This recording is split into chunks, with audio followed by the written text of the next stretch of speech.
Okay, guys, let's first do an introduction. Everybody is from English medium, no? Yes. Let me first introduce myself. Guys, my name is Shravan Yadav and I am the director and founder of The Thought Tree. मैं आपके economics and polity के sessions लेने वाला हूँ. I have a teaching experience of 7 years.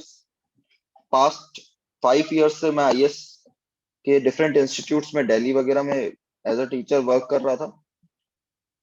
और last lockdown में I shifted to Jaipur, so I decided to open this institute in Jaipur itself.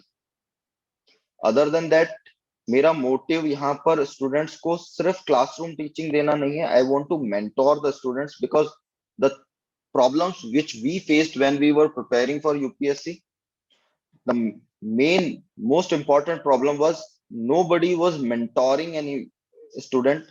Everyone is giving static knowledge, just classroom teaching. और उससे problem ये हो जाती है स्टूडेंट्स की understanding नहीं बिल्ड हो पाती है.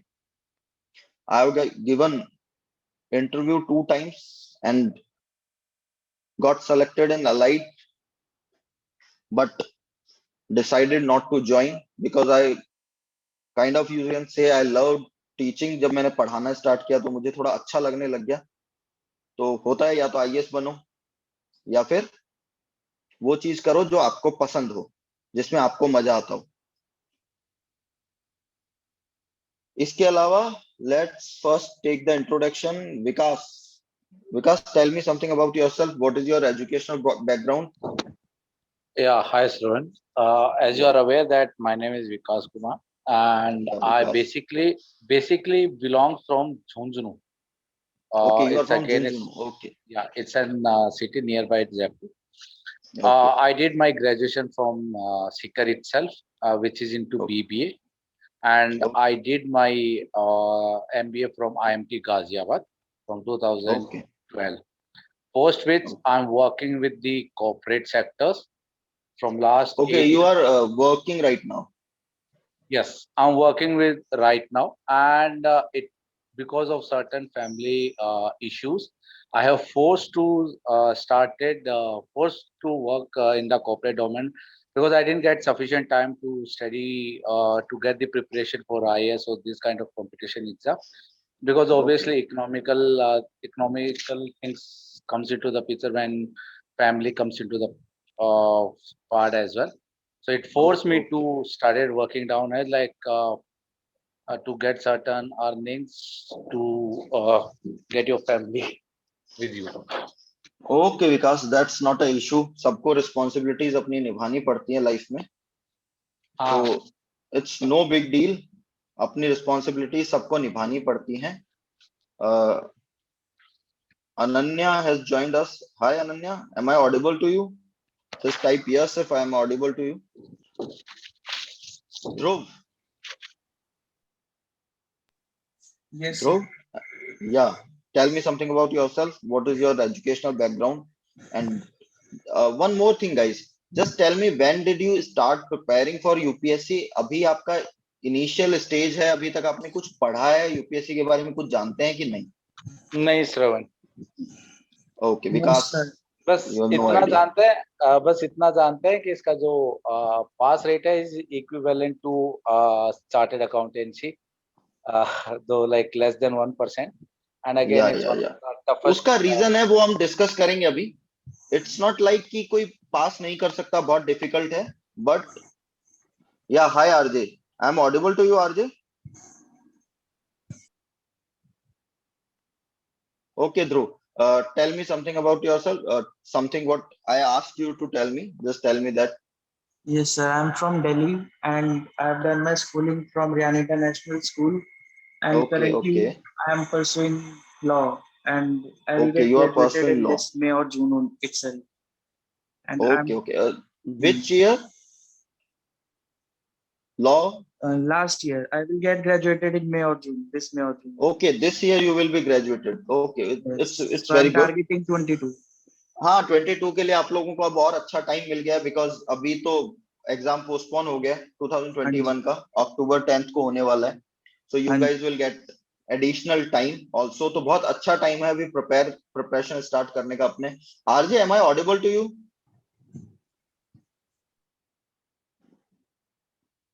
I think RJ is typing hello, but I have no idea am I audible to him or not.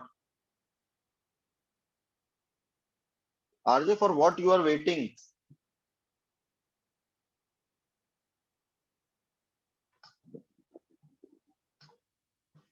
Let me check.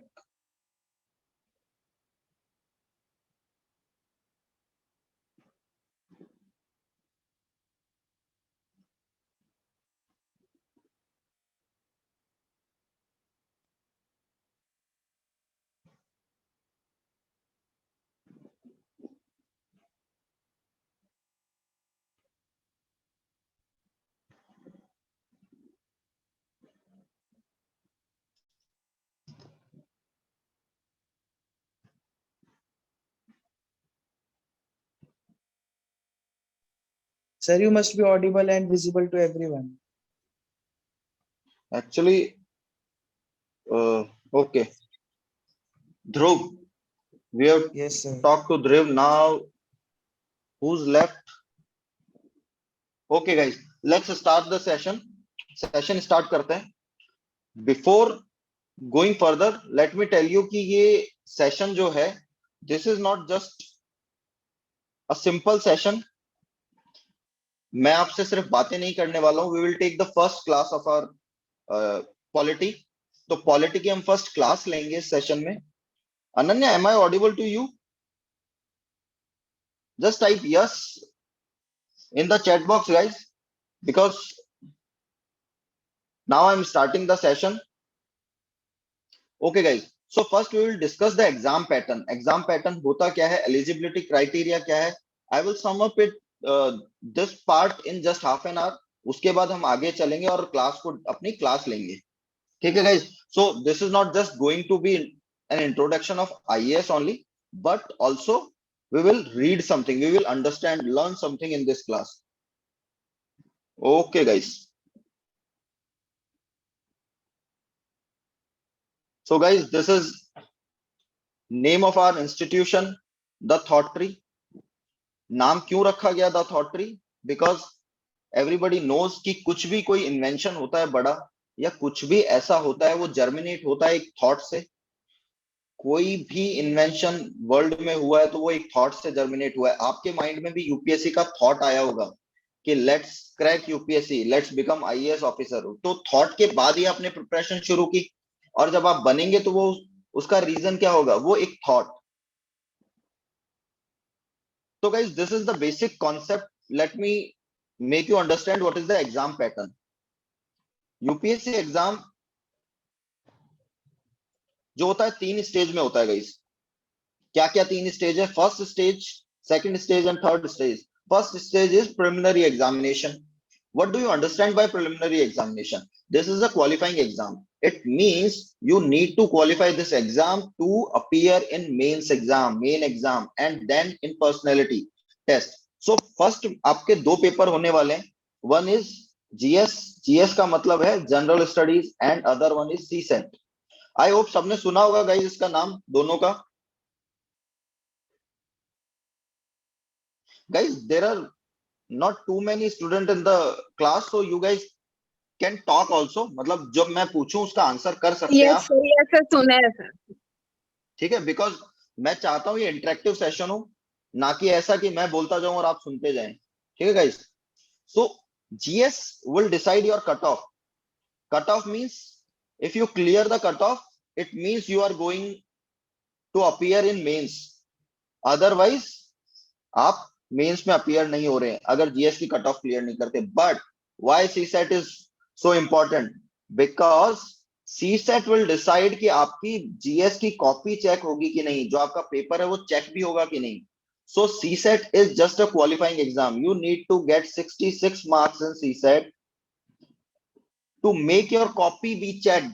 अगर आपकी कॉपी चेक होनी है जीएस की, जिसके बेसिस पे आप प्री को क्लियर करेंगे, उसके लिए आपको पहले अपने 66 मार्क्स लाने होंगे आउट ऑफ 200 सीसेट में, जो कि बहुत डिफिकल्ट काम नहीं है. इस प्रिपरेशन के साथ आप इतना ज्यादा देखिए क्या होता है, अप्रोक्सीमेटली 10 क्वेश्चन आते हैं मैथमेटिक्स के, इतने ही क्वेश्चन रीजनिंग के होते हैं। मैक्सिमम जो क्वेश्चन होंगे वो कॉम्प्रिहेंसिव क्वेश्चन, कॉम्प्रिहेंशन से होते हैं। कॉम्प्रिहेंशन मतलब पैसेज आपने सुना होगा, पैसेज से कुछ आंसर्स आपको इन्फर करके उनका आंसर देना होता है। वो जो पैसेज होते हैं वो आपके स्टडी का पार्ट होने वाले हैं गाइस। आपने कहीं ना कहीं या तो एनवायरमेंट में या इकोनॉमिक्स में कहीं ना कहीं उनके बारे में कुछ ना कुछ पढ़ा होगा, कभी ना कभी। वहां से आपके वो पैसेज आते हैं, तो आपके लिए उतना डिफिकल्ट नहीं होगा अगर आपने प्रॉपरली अपनी प्रिपरेशन की है सिस्टमेटिक तरीके से। तो एक्सक्यूज मी सर, या सर ये पूछना चाह रही हूँ, सी सेट का थोड़ा सा बताएंगे आप? सी सेट का ही बता रहा था मैं, let me explain it. CSAT, इसका फुल फॉर्म है सिविल सर्विसेज एप्टीट्यूड टेस्ट। तो एप्टीट्यूड टेस्ट में क्या आता है, आपके एक तो आएंगे कॉम्प्रिहेंशन पैसेजेस, जिनमें से आपके पास 4-5 क्वेश्चन, हर पैसेज से एक दो 3-4 क्वेश्चन होते हैं, उनका उस पैसेज को रीड करके आपको आंसर करना होता है। ठीक है, उसके बाद आता है इंग्लिश, बेसिक इंग्लिश के कुछ क्वेश्चंस होते हैं जो कि ग्रामर से होते हैं, और इस टाइप के क्वेश्चंस होते हैं बेसिक इंग्लिश के, ग्रामर वगैरह के, टेंसेस वगैरह के। उसके अलावा रीजनिंग के कुछ क्वेश्चंस होते हैं, और मैथ्स के अप्रोक्सीमेटली 9-10 क्वेश्चन होते हैं, जिसका सबको डर लगता है सर मैथमेटिक्स, और वो भी 10th लेवल के। तो ये इतने कुछ 85 के अप्रोक्स जो इंग्लिश के क्वेश्चंस पहले आते थे गाइस, उसको आपने सुना होगा बहुत ज्यादा। 2015 में सी सेट जब 11, 12, 13 में इंट्रोड्यूस हुआ सी सेट, उसके बाद बहुत ज्यादा हिंदी मीडियम स्टूडेंट्स को प्रॉब्लम हुई थी, तो उन्होंने इसके खिलाफ काफी स्ट्राइक्स वगैरह की। तो उसके बाद क्या हुआ था, इंग्लिश के जो क्वेश्चंस थे 10-15 क्वेश्चंस आते थे, उनको हटा दिया। तो अभी 85 के अप्रोक्स क्वेश्चन आते हैं। ठीक है गाइस, आपको रीजनिंग आएगी, कॉम्प्रिहेंशन आएंगे, पैसेज वगैरह। बट ये जो पैसेज होते हैं, मैं यही कहना चाह रहा था आपको, ये कहां से आते हैं। आपने जो जनरल स्टडीज पढ़ी है, इकोनॉमिक्स का सब्जेक्ट आप जैसे पढ़ोगे, पॉलिटी गवर्नेंस पढ़ोगे, कुछ आपका हिस्ट्री का भी पार्ट आ जाता है, कभी कभी आपके एनवायरमेंट से आ जाते हैं, तो करंट अफेयर्स से रिलेटेड कुछ पैसेज होते हैं, उनमें से आपके पास क्वेश्चन होते हैं मैक्सिमम। आपको सी सेट में 66 मार्क्स लाने हैं, मींस 33% आउट ऑफ 200 मार्क्स का पेपर होने वाला है, उसमें से 66 मार्क्स लाने हैं। ये 66 मार्क्स ले आओगे, क्वालिफाई कर लोगे, तब आपका जीएस का पेपर चेक होगा, जनरल स्टडीज का गाइस, जिसके बेसिस पे आपकी कट ऑफ बनेगी। एनीथिंग एल्स अनन्या, कुछ और पूछना चाहते हैं इसके बारे में, सी सेट के बारे में आप? हाँ जी सर, यही पूछी सर, प्रीलिम्स का मतलब फर्स्ट पार्ट यही है क्या, सी सेट ही? प्रीलिम्स का मतलब जीएस प्लस 2 पेपर होते हैं। आई थिंक आपने थोड़ा लेट ज्वाइन किया, लेट मी सर हाँ डिस्कस जी इट सर, वो अगेन। थोड़ा सा, हाँ हाँ जी देखो, 2 पेपर होते हैं, एक होता है जीएस का, जनरल स्टडीज का, हाँ जिसका जी। अभी सिलेबस मैं डिस्कस करूंगा। प्रीलिम्स का जो सिलेबस है उसमें सब हम्म। कुछ आएगा, history, geography, polity, economics, environment, ecology, science and tech, ये हाँ सारा जी। जो है ये प्रीलिम्स के जीएस पेपर में आता है। ये 200 मार्क्स का पेपर होता है, और हाँ इसमें जो जी। आपकी कट ऑफ इसके बेसिस पे बनती है। समटाइम्स इट इज 110, और अभी जैसे है 90 से 110 के बीच में कट ऑफ रह रही है। If you secure 115 marks, then you should be confident कि आप मेंस के लिए अपीयर होने वाले हैं। बट द थिंग इज, आपको सी सेट का जो सेकंड पेपर होता है, 2 पेपर हो रहे हैं गाइस, एक जीएस का पेपर हो रहा है और एक सी सेट का हो रहा है। तो जीएस से आपकी कट ऑफ बन रही है, सी सेट पहले जीएस का पेपर हो जाता है, सेकंड पेपर होता है सी सेट का, 2 शिफ्ट में प्रीलिम्स का पेपर होता है। अब ये जो दूसरा पेपर आपका होगा, ये भी 200 मार्क्स का होगा, बट ये क्वालिफाइंग है, इसमें आपको ओनली 66 मार्क्स लाने हैं, 33%, और आप इसको क्वालिफाई कर लोगे। बट अगर आपके 65 मार्क्स भी इसमें आए, तो आप जीएस की आपकी जो कॉपी है वो चेक नहीं होगी। तो अप्रोक्सीमेटली 15 to 20% स्टूडेंट्स ऐसे होते हैं जिनका सी सेट क्लियर नहीं होता है, बिकॉज बिल्कुल ही लाइटली ले लेते हैं, बिल्कुल ध्यान नहीं देते उस। तो 15 to 20% स्टूडेंट सी फेल हो जाते हैं, और उनकी, तो ये ध्यान रखना, बिल्कुल लाइटली भी नहीं लेना, और बिल्कुल इसको टेंशन भी नहीं क्रिएट करनी कि आपने अपने 2 महीने प्रिपरेशन के 2-3 मंथ्स इसमें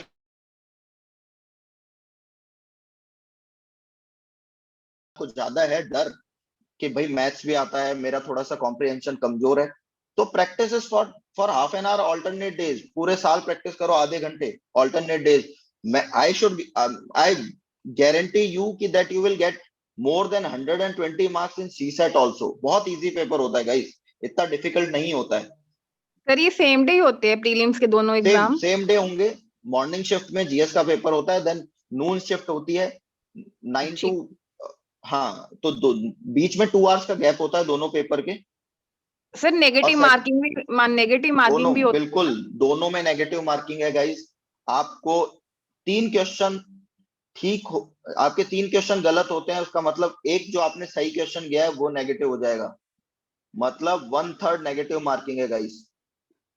अगर आप 3 क्वेश्चन गलत करते हो तो आपका एक सही क्वेश्चन गलत हो जाएगा, आपको 0.33 आपके हर मार्क्स हर क्वेश्चन पे कटेंगे. अगर आपने एक क्वेश्चन गलत किया मतलब 1/3 मार्क्स कट गए जो सही क्वेश्चन है. 3 गलत किए तो एक जो सही क्वेश्चन किया था, मान लो आपने 100 क्वेश्चन सही किए हैं और 30 गलत कर दिए हैं, तो आपके 10 क्वेश्चन कम हो जाएंगे, 90 क्वेश्चन ही रहेंगे. ये हाइपोथेटिकल एग्जांपल दे रहा हूं मैं कि 200 क्वेश्चन है तो आपने 100 ठीक किए थे और 30 गलत किए थे, तो आपके जो सही में से 10 क्वेश्चन और गलत हो जाएंगे, बिकॉज जो 30 क्वेश्चन गलत किए उनके नेगेटिव मार्किंग हो जाएगी और आपके 90 क्वेश्चन ही ठीक रह जाएंगे. I hope it is clear to everybody now. Yes. Guys, chat. हाँ, अगर बोलते नहीं है तो चैट में लिख दीजिए. Now it is clear. Mains की तरफ चलें अपन, मेन एग्जामिनेशन की तरफ. हाँ. तो मेन एग्जामिनेशन में क्या होता है गाइस? मेन एग्जामिनेशन में 2 पेपर होते हैं कंपल्सरी पेपर, ये भी क्वालिफाइंग है. एक एसे का पेपर होता है, 4 पेपर होते हैं आपके जीएस के और 2 पेपर होते हैं ऑप्शनल के. 2 पेपर का मतलब ये नहीं है कि 2 डिफरेंट सब्जेक्ट हैं. एक जो आप ऑप्शनल का एक सब्जेक्ट चूज करते हो उसके 2 पेपर होंगे. कंपल्सरी सब्जेक्ट्स में गाइस समझिए, इंग्लिश का paper it is for everybody, आपको सबको इंग्लिश का पेपर अटेम्प्ट करना है. बट जो दूसरा पेपर है इंडियन लैंग्वेज का, ये हमारे कॉन्स्टिट्यूशन में 22 लैंग्वेजेस जिनको हम कॉन्स्टिट्यूशनल लैंग्वेज कहते हैं उनके पेपर होते हैं. आप उनमें से कोई भी लैंग्वेज चूज कर सकते हैं, बट मैक्सिमम नदर्न इंडिया से लोग हिंदी चूज करते हैं. दैट्स व्हाई जनरल सेंस में इसको हिंदी का पेपर भी बोल देते हैं. ठीक है गाइस. बट अगर आप बंगाल से और बंगाली चूज करना चाहते हैं एज ए आपका सेकंड पेपर, तो आप कंपलसरी पेपर में बंगाली, पंजाबी, गुजराती, सिंधी, तमिल, तेलुगु, मलयालम चूज कर सकते हैं गाइस. जो 22 लैंग्वेजेस हैं एसमीज वगैरह, उनमें से किसी का भी. अब ये क्वालिफाइंग क्यों कह रहा हूं मैं? बिकॉज सेम सिचुएशन है गाइस जो सीसेट की. अगर आपने इन दोनों पेपर को क्वालिफाई नहीं किया तो आपके ये जिनमें से कट ऑफ बनेगी, ये 3 सेक्शन ये चेक नहीं होंगे गाइस. तो आपको क्वालिफाई करना कितना इजी है गाइस, मैं इसलिए बता रहा हूं. इसमें आपको ओनली 25% मार्क्स लाने. कितने मार्क्स के पेपर होते हैं दोनों? 300 मार्क्स के, 300 ईच. तो 25% कितना होता है 300 का गाइस? 75 मार्क्स. 300 में से 75 नंबर लाना बड़ी बात है क्या गाइस? जनरल इंग्लिश कोई बहुत डिफिकल्ट नहीं आती, 10th लेवल की इंग्लिश आती है जो हम हमेशा से लिखते आए ना, छोटे ऐसे 250 वर्ड के, पैसेज, समरी, ये सब क्वेश्चन आते हैं इसमें. ठीक है गाइस. हिंदी के भी उसी तरह से आते हैं, एंटोनिम्स, सिनोनिम्स, इस टाइप के क्वेश्चन आएंगे गाइस इसमें. ठीक है गाइस, यहां तक क्लियर है. नेक्स्ट अपन चलते हैं ऐसे. गाइस 2 ऐसे के टॉपिक्स होते हैं, हर ऐसे अपन को 1000 से 1250 वर्ड्स का लिखना होता है और ये 250 मार्क्स का पेपर होता है.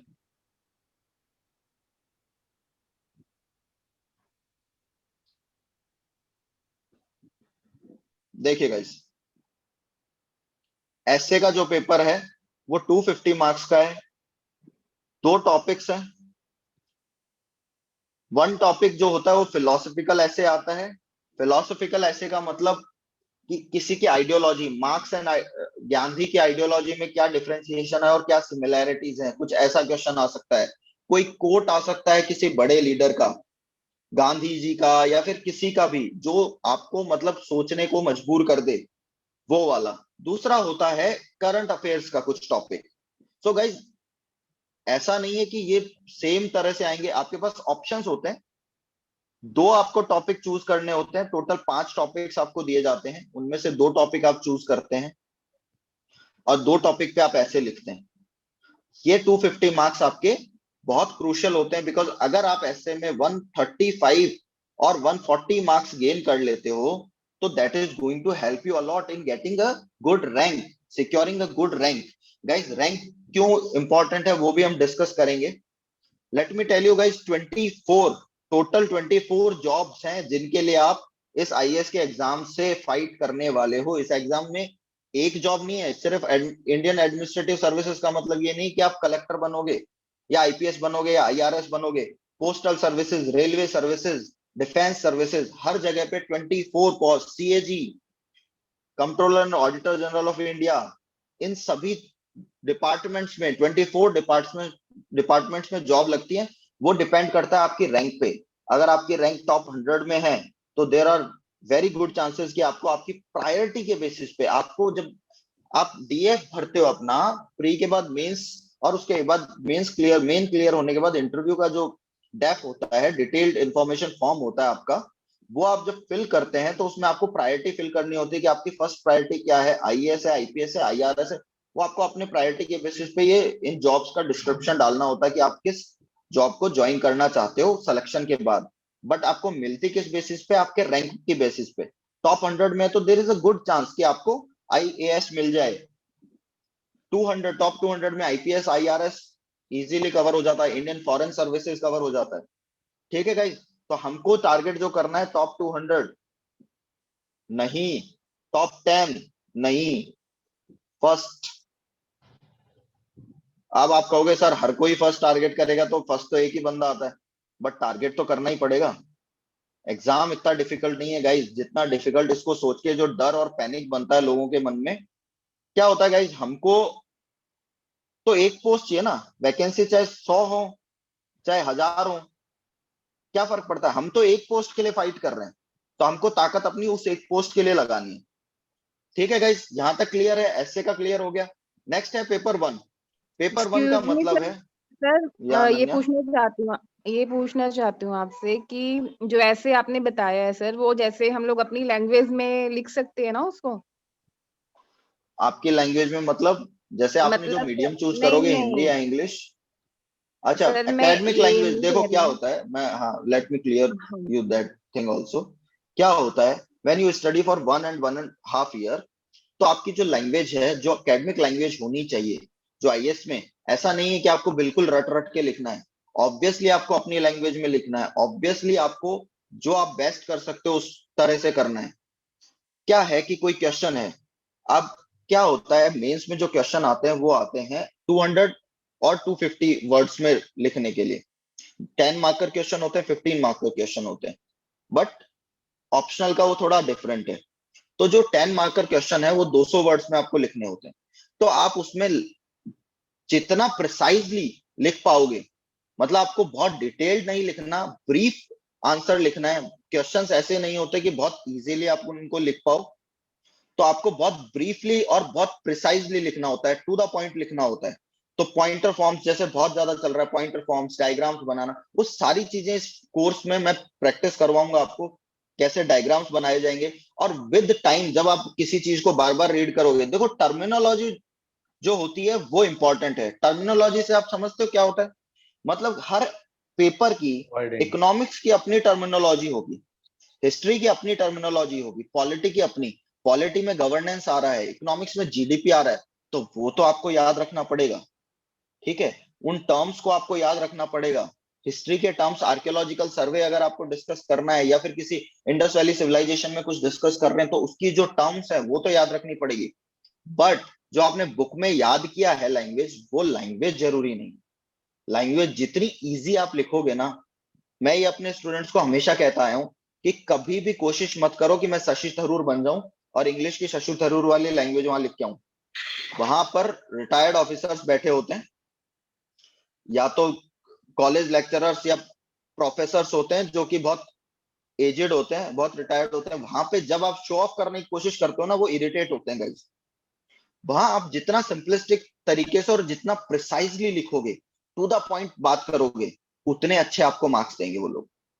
ठीक है, रिपीटेटिव नहीं होना चाहिए। कोई क्वेश्चन में अगर आपने आंसर करने लगे हो तो उसको रिपीटेटिव वे में नहीं करना है, मतलब एक ही बात को ऐसे में बार बार कहे जा रहे हो। फ्लो, आपने सुना होगा क्वेश्चन का फ्लो, स्ट्रक्चर। ये क्या होता है, व्हेन यू राइट इंट्रोडक्शन, जब आप इंट्रो लिखते हो किसी क्वेश्चन का, that becomes the theme of your answer. आप उस इंट्रो से कहीं हट नहीं सकते फिर। फिर उस इंट्रो के हिसाब से आपको आंसर करना पड़ेगा अपना पूरा। इंट्रो के हिसाब से आपकी बॉडी होनी चाहिए, ये नहीं आपने इंट्रो में लिखा है एक्स और यहाँ बात कर रहे हो ए की, या फिर आप यहाँ पे इंग्लिश की बात कर रहे हो और यहाँ संस्कृत की, ये नहीं कर सकते गाइस।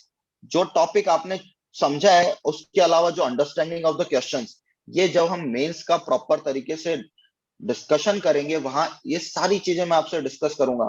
कभी कभी हम थीम ही नहीं पकड़ पाते क्वेश्चन में पूछ क्या रहा है। यूपीएससी में मैक्सिमम जो स्टूडेंट्स के कम मार्क्स आते हैं that is because of lack of understanding of the questions. वो क्वेश्चंस को प्रॉपरली अंडरस्टैंड नहीं करते हैं, बिकॉज क्या होता है, एक प्रेशर होता है माइंड में, बहुत क्वेश्चन आपको अटेम्प्ट करने होते हैं 25 के अप्रॉक्स, 20 to 25, और उसमें आपके पास 7 मिनट्स पर क्वेश्चन आपको मिलते हैं, ठीक है। तो आपके पास इतना टाइम नहीं होता कि आप बहुत ज्यादा सोच सोच के आंसर कर पाओ, ठीक है। तो आपकी जो पहले प्रिपरेशन है वो आपने स्ट्रक्चरल फॉर्म में की है कि नहीं, वो सिस्टमेटिक ढंग से की है कि नहीं, आप उठा उठा के कुछ भी तो नहीं पढ़ते रहे हो। उससे आपको बहुत हेल्प मिलती है उस एग्जामिनेशन सेंटर में। अगर आपने प्रॉपर आंसर राइटिंग प्रैक्टिस की और वो स्ट्रक्चर और फ्लो की प्रैक्टिस करते आए हो तो आपके ऑब्वियसली इजी होगा आपके लिए आंसर्स करना। और वही आपने कभी आंसर राइटिंग प्रैक्टिस नहीं की, आप कभी कुछ पढ़ते रहे, कभी कुछ, आपको बहुत नॉलेज हो गई है बट आंसर्स डिलीवर करना नहीं आता, उस कॉपी पे आपको नॉलेज डिलीवर नहीं कर पा रहे हो, शो नहीं कर पा रहे हो, प्रेजेंट नहीं कर पा रहे हो। तो एग्जामिनेशन जो आपका एग्जामिनर है जो आंसर चेक कर रहा है उसको थोड़ी पता है आपको कितनी नॉलेज है, वो तो आपकी कॉपी चेक करेगा। उसको तो जो कॉपी में दिख रहा है वही पता है कि भाई इस बच्चे को इतना ही आता है, चाहे आपको बहुत नॉलेज हो, कोई फर्क नहीं पड़ता गाइस उससे। बहुत छोटी छोटी मिस्टेक्स होती हैं स्टूडेंट्स से, इसीलिए कभी कभी बहुत ब्रिलियंट स्टूडेंट्स को भी बहुत टाइम लग जाता है एग्जाम क्लियर करने में, और कभी कभी बहुत एवरेज स्टूडेंट्स भी सेकंड अटेम्प्ट में, फर्स्ट अटेम्प्ट में एग्जाम क्लियर कर जाते हैं। रीजन बीइंग, देखो जो फर्स्ट अटेम्प्ट में एग्जाम क्लियर कर रहे होंगे, मैं आई कैन गारंटी यू, एक तो उन्होंने प्रिपरेशन अपनी स्टार्ट कर दी है बिफोर 1.5 ईयर, ठीक है। अदर देन दैट, इसके अलावा they always have a mentor. Her student, आप किसी भी टॉपर के सुन लेना कि मेरा भाई आईएएस ऑफिसर है, मेरा भाई आईपीएस है, या फिर मेरी फैमिली में कोई है जो उसको गाइड कर रहा था, मेरा कोई फ्रेंड बन गया था, उसने मुझे नोट्स प्रोवाइड करवाए, मुझे गाइड किया हर स्टेप पे। कोई भी स्टूडेंट ये नहीं कहेगा कि मेरे को इस कोचिंग में पढ़ने की वजह से सिलेक्शन हो गया, ठीक है गाइस। ओनली कोचिंग, कोचिंग का रोल होता है, let me tell you guys, self study का रोल है 80% और मैं कोचिंग का जो रोल कहता हूँ वो 20% है। बट ये जो 20% रोल है ना, ये बहुत क्रूशियल है आपको ये समझने के लिए कि 80% को कैसे मैंने यूटिलाइज करना है, ये सेल्फ स्टडी करनी कैसे है। जब तक आप वो नहीं समझ पाएंगे तब तक आप सेल्फ स्टडी में एक्सेल नहीं कर सकते। कोई भी किताब उठा के पढ़ने से सेल्फ स्टडी नहीं होगी, एक सिस्टम। और जब आपको मेंटोर मिल जाता है जो को आपको गाइड करे तो आपको और इजी हो जाता है आपके लिए। ऐसा नहीं कहूंगा कि सिर्फ मेंटोर ही पास करवा सकता है एग्जाम, बाकी सब आपके ऊपर डिपेंड करता है, आपकी मेहनत पे डिपेंड करता है गाइस। और एक और चीज बताऊं गाइस, ये एग्जाम क्लियर करना इतना डिफिकल्ट नहीं है। टोटल मार्क्स होते हैं 1750 मेंस में, ठीक है, प्लस 275 इंटरव्यू के मार्क्स।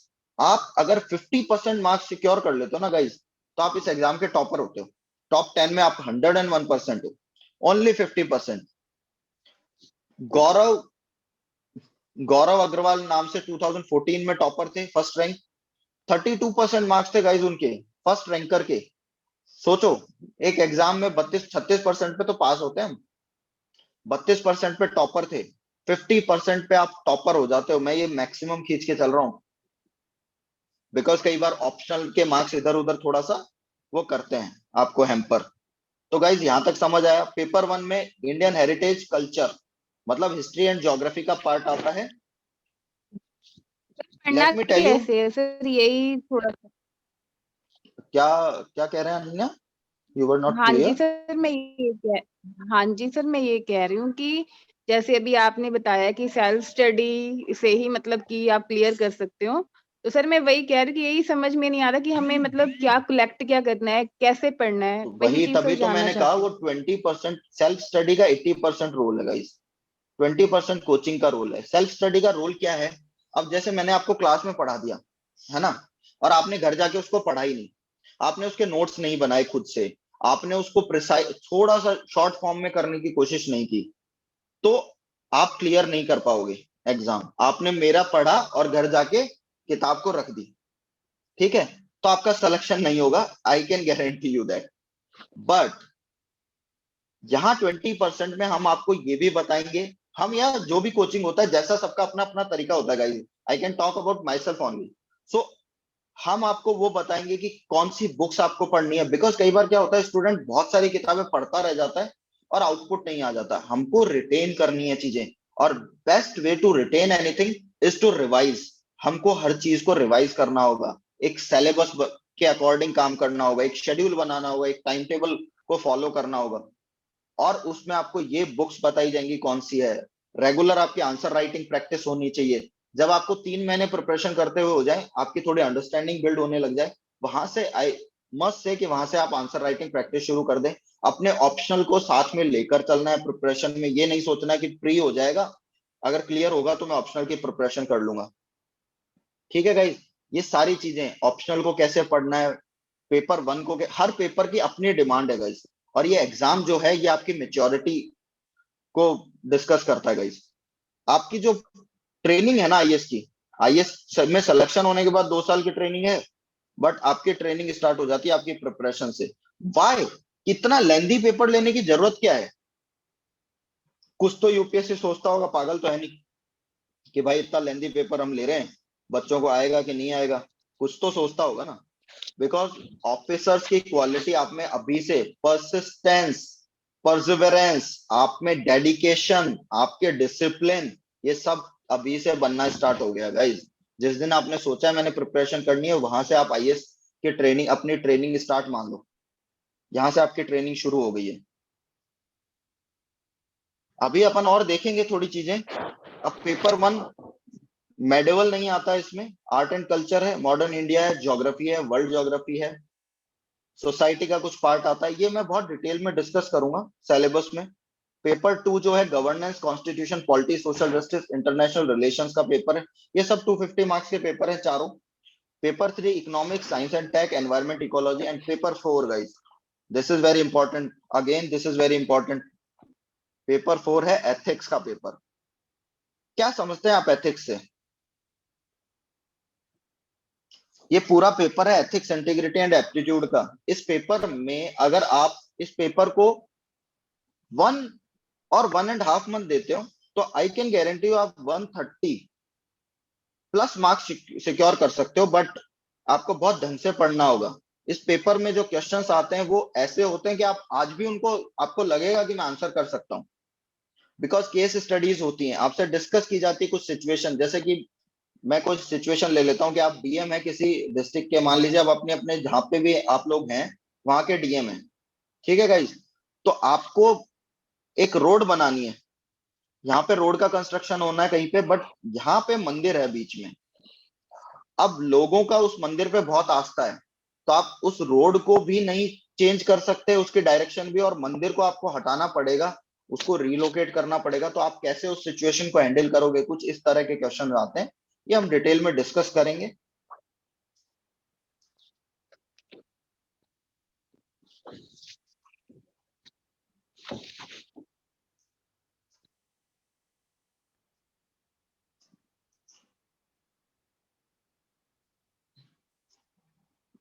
आई थिंक ब्रोशर सबको मिला होगा गाइज हमारा।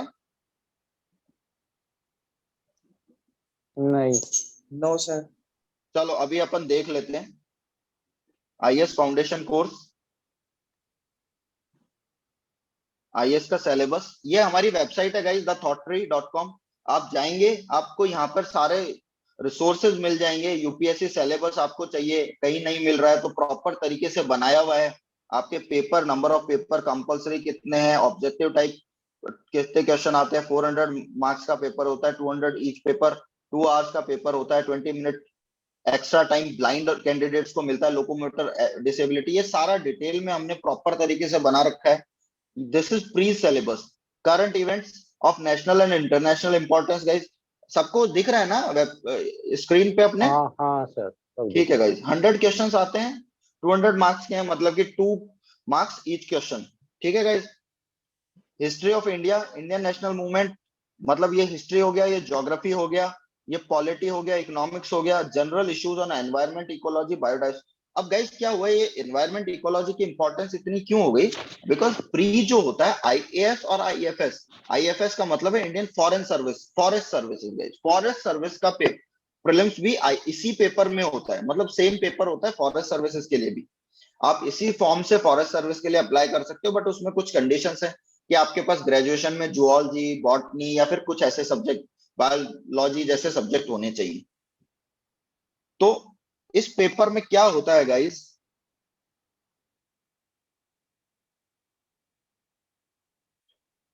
ये इसलिए इतना इंपॉर्टेंट हो गया, और क्वेश्चंस आते हैं 15 से 20 क्वेश्चन आते हैं गाइस, तो बहुत इंपॉर्टेंट है ये।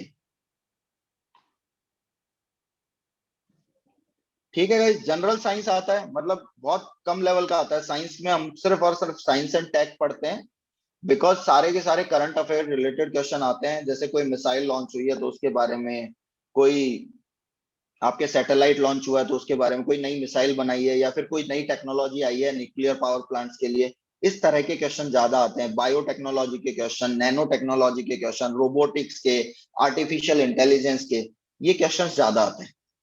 सी सेट का paper guys, I have already told you, comprehension, interpersonal skills including communication skills, ये सब 10th लेवल का है गाइज।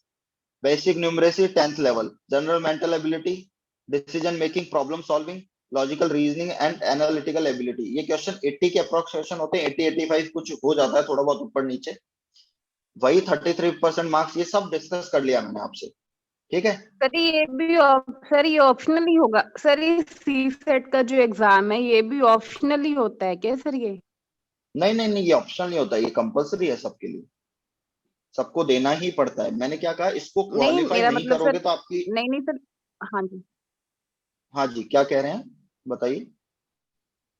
सर, मैं मतलब ये पूछना चाह रही हूँ कि मतलब इसमें भी मतलब 4 ऑप्शन होते हैं ना, मतलब कि हाँ हाँ हाँ, ऑब्जेक्टिव टाइप होता है ये भी, ऑब्जेक्टिव टाइप होता है।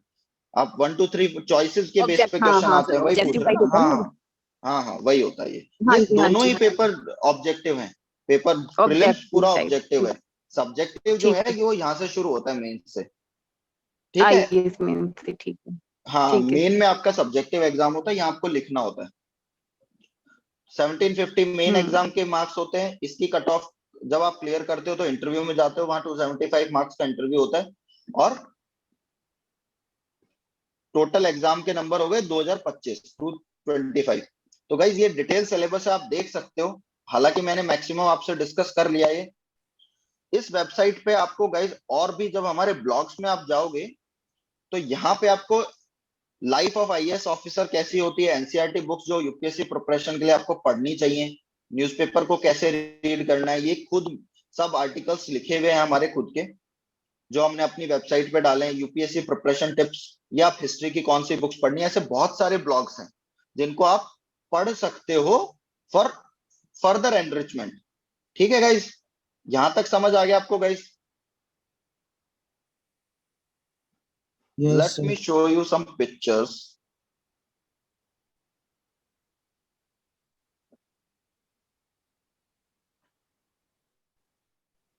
क्यों आप पढ़ रहे हो, let me show you that.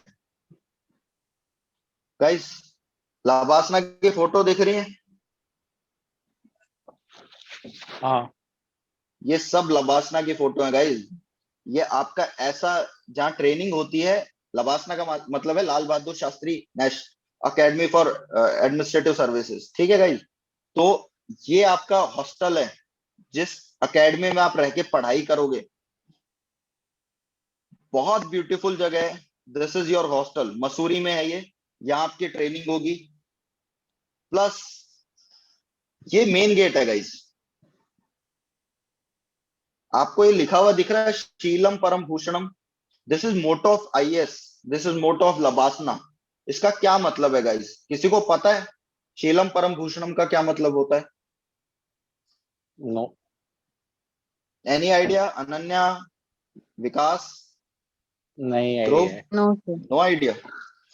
Sheelam परम No, भूषणम sir. का इंग्लिश में मतलब होता है character is the utmost virtue, मतलब जो आपका चरित्र है वही आपके लिए सबसे बड़ा वरदान है या फिर सबसे हाईएस्ट स्टेज है, तो आप जब एकेडमी में जाते हो तो आपको क्या कहा जाता है, ऑफिसर्स बनाना है, जेंटलमैन बनाना है, एक अच्छा कैरेक्टर का इंसान बनाना है। और कैरेक्टर से क्या मतलब है, कैरेक्टर से मतलब है the person who doesn't speak lie, who doesn't lie, who doesn't steal। भगवान बुद्धा ने कहा है शीलम के बारे में कि जो चोरी नहीं करे, जो चोरी नहीं करे, तो क्या मतलब है, चोरी ऐसा तो नहीं है कि आईएएस ऑफिसर किसी घर में चोरी करेगा, मतलब करप्शन ना करे। तो गाइस यही हमारा मोटो होना चाहिए कि हमें जो लाइफ है आईएएस बन के आपको किसके लिए जीना है। देखिए गाइस एक और चीज दिखाता हूं मैं,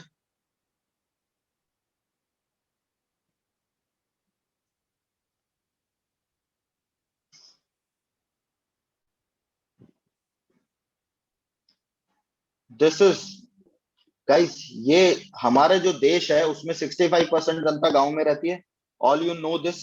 उसमें से 30 to 35% लोग अभी भी ऐसे झुग्गी झोपड़ी में रहते हैं।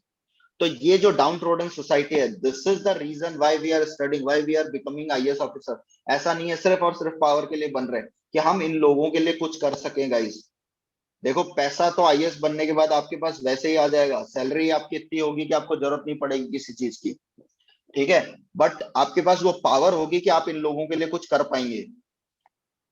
ठीक है गाइज, ये मैं इसलिए बता रहा हूं because this is our motto, ये हमारा मोटो है, हमारे इंस्टीट्यूट का मोटो है।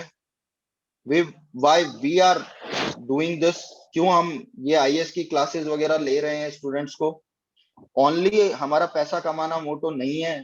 This is the thing which I like to do and I do, बहुत टाइम से हम कर रहे हैं ये सब चीजें, ठीक है। हमारे जो भी हमारी अर्निंग होती है या फिर जो होता है, इसमें एक हमने प्रोग्राम चलाया है जो आपका होगा आईएएस का, जैसे आप हमारे साथ फाउंडेशनल कोर्स करते हैं तो बाय मंथली और ट्राई मंथली आपका एक एनजीओ के साथ विजिट होती है। मतलब जरूरी नहीं है कि आप ऑफलाइन विजिट करेंगे, आप ऑनलाइन भी विजिट कर सकते हैं, और वहां पे आपको उन स्टूडेंट्स वगैरह के लिए कुछ करने का मौका मिलेगा। I think this is enough guys, अब क्लास शुरू करें अपनी। आज हम क्लास जो करेंगे वो है Indian constitution and preamble.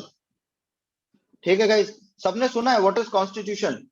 Do you have any idea कि कॉन्स्टिट्यूशन क्या है?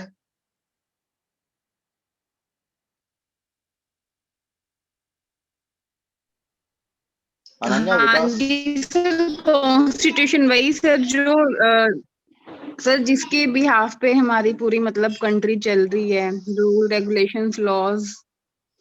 हाँ, समवॉट यू आर राइट। देखो क्या होता है कॉन्स्टिट्यूशन, जब किसी कंट्री का कॉन्स्टिट्यूशन का मतलब होता है fundamental law, the main law on the basis of that country governs. ठीक है, the fundamental law of a country, it concerned with the basic feature of the constitution of the distribution of power।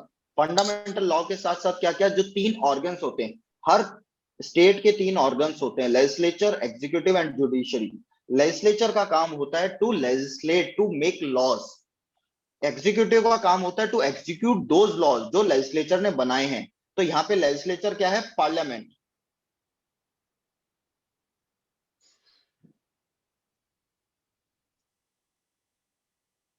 Legislature है parliament.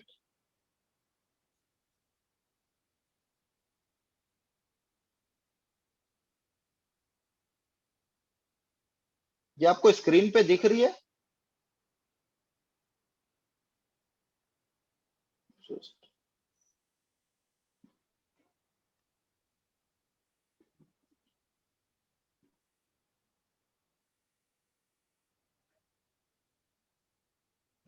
Legislature, parliament,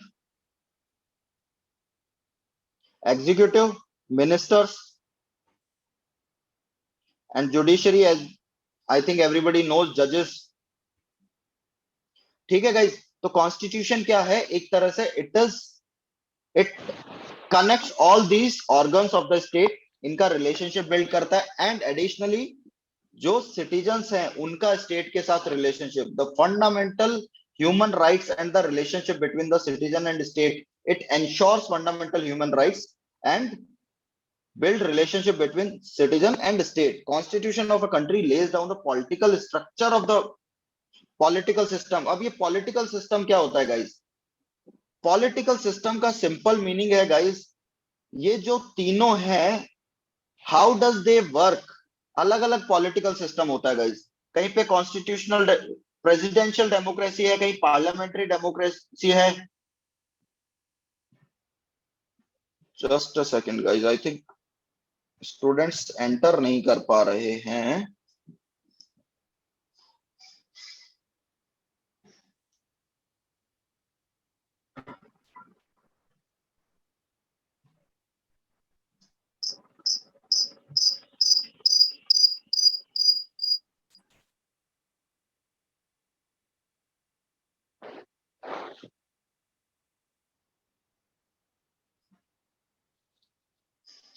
I am sorry guys, ये थोड़ा सा technical issue हो रहा है आज. Just a second.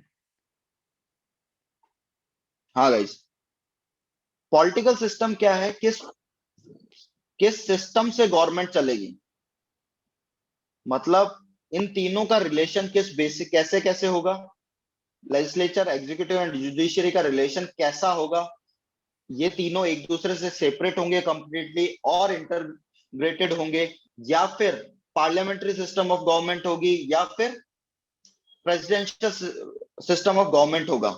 तो it depends guys, अलग अलग सिस्टम होते हैं गवर्नमेंट के, हम समझे आगे बहुत डिटेल में पढ़ने वाले हैं सारी चीजें. आई थिंक कॉन्स्टिट्यूशन सबको समझ आ गया होगा.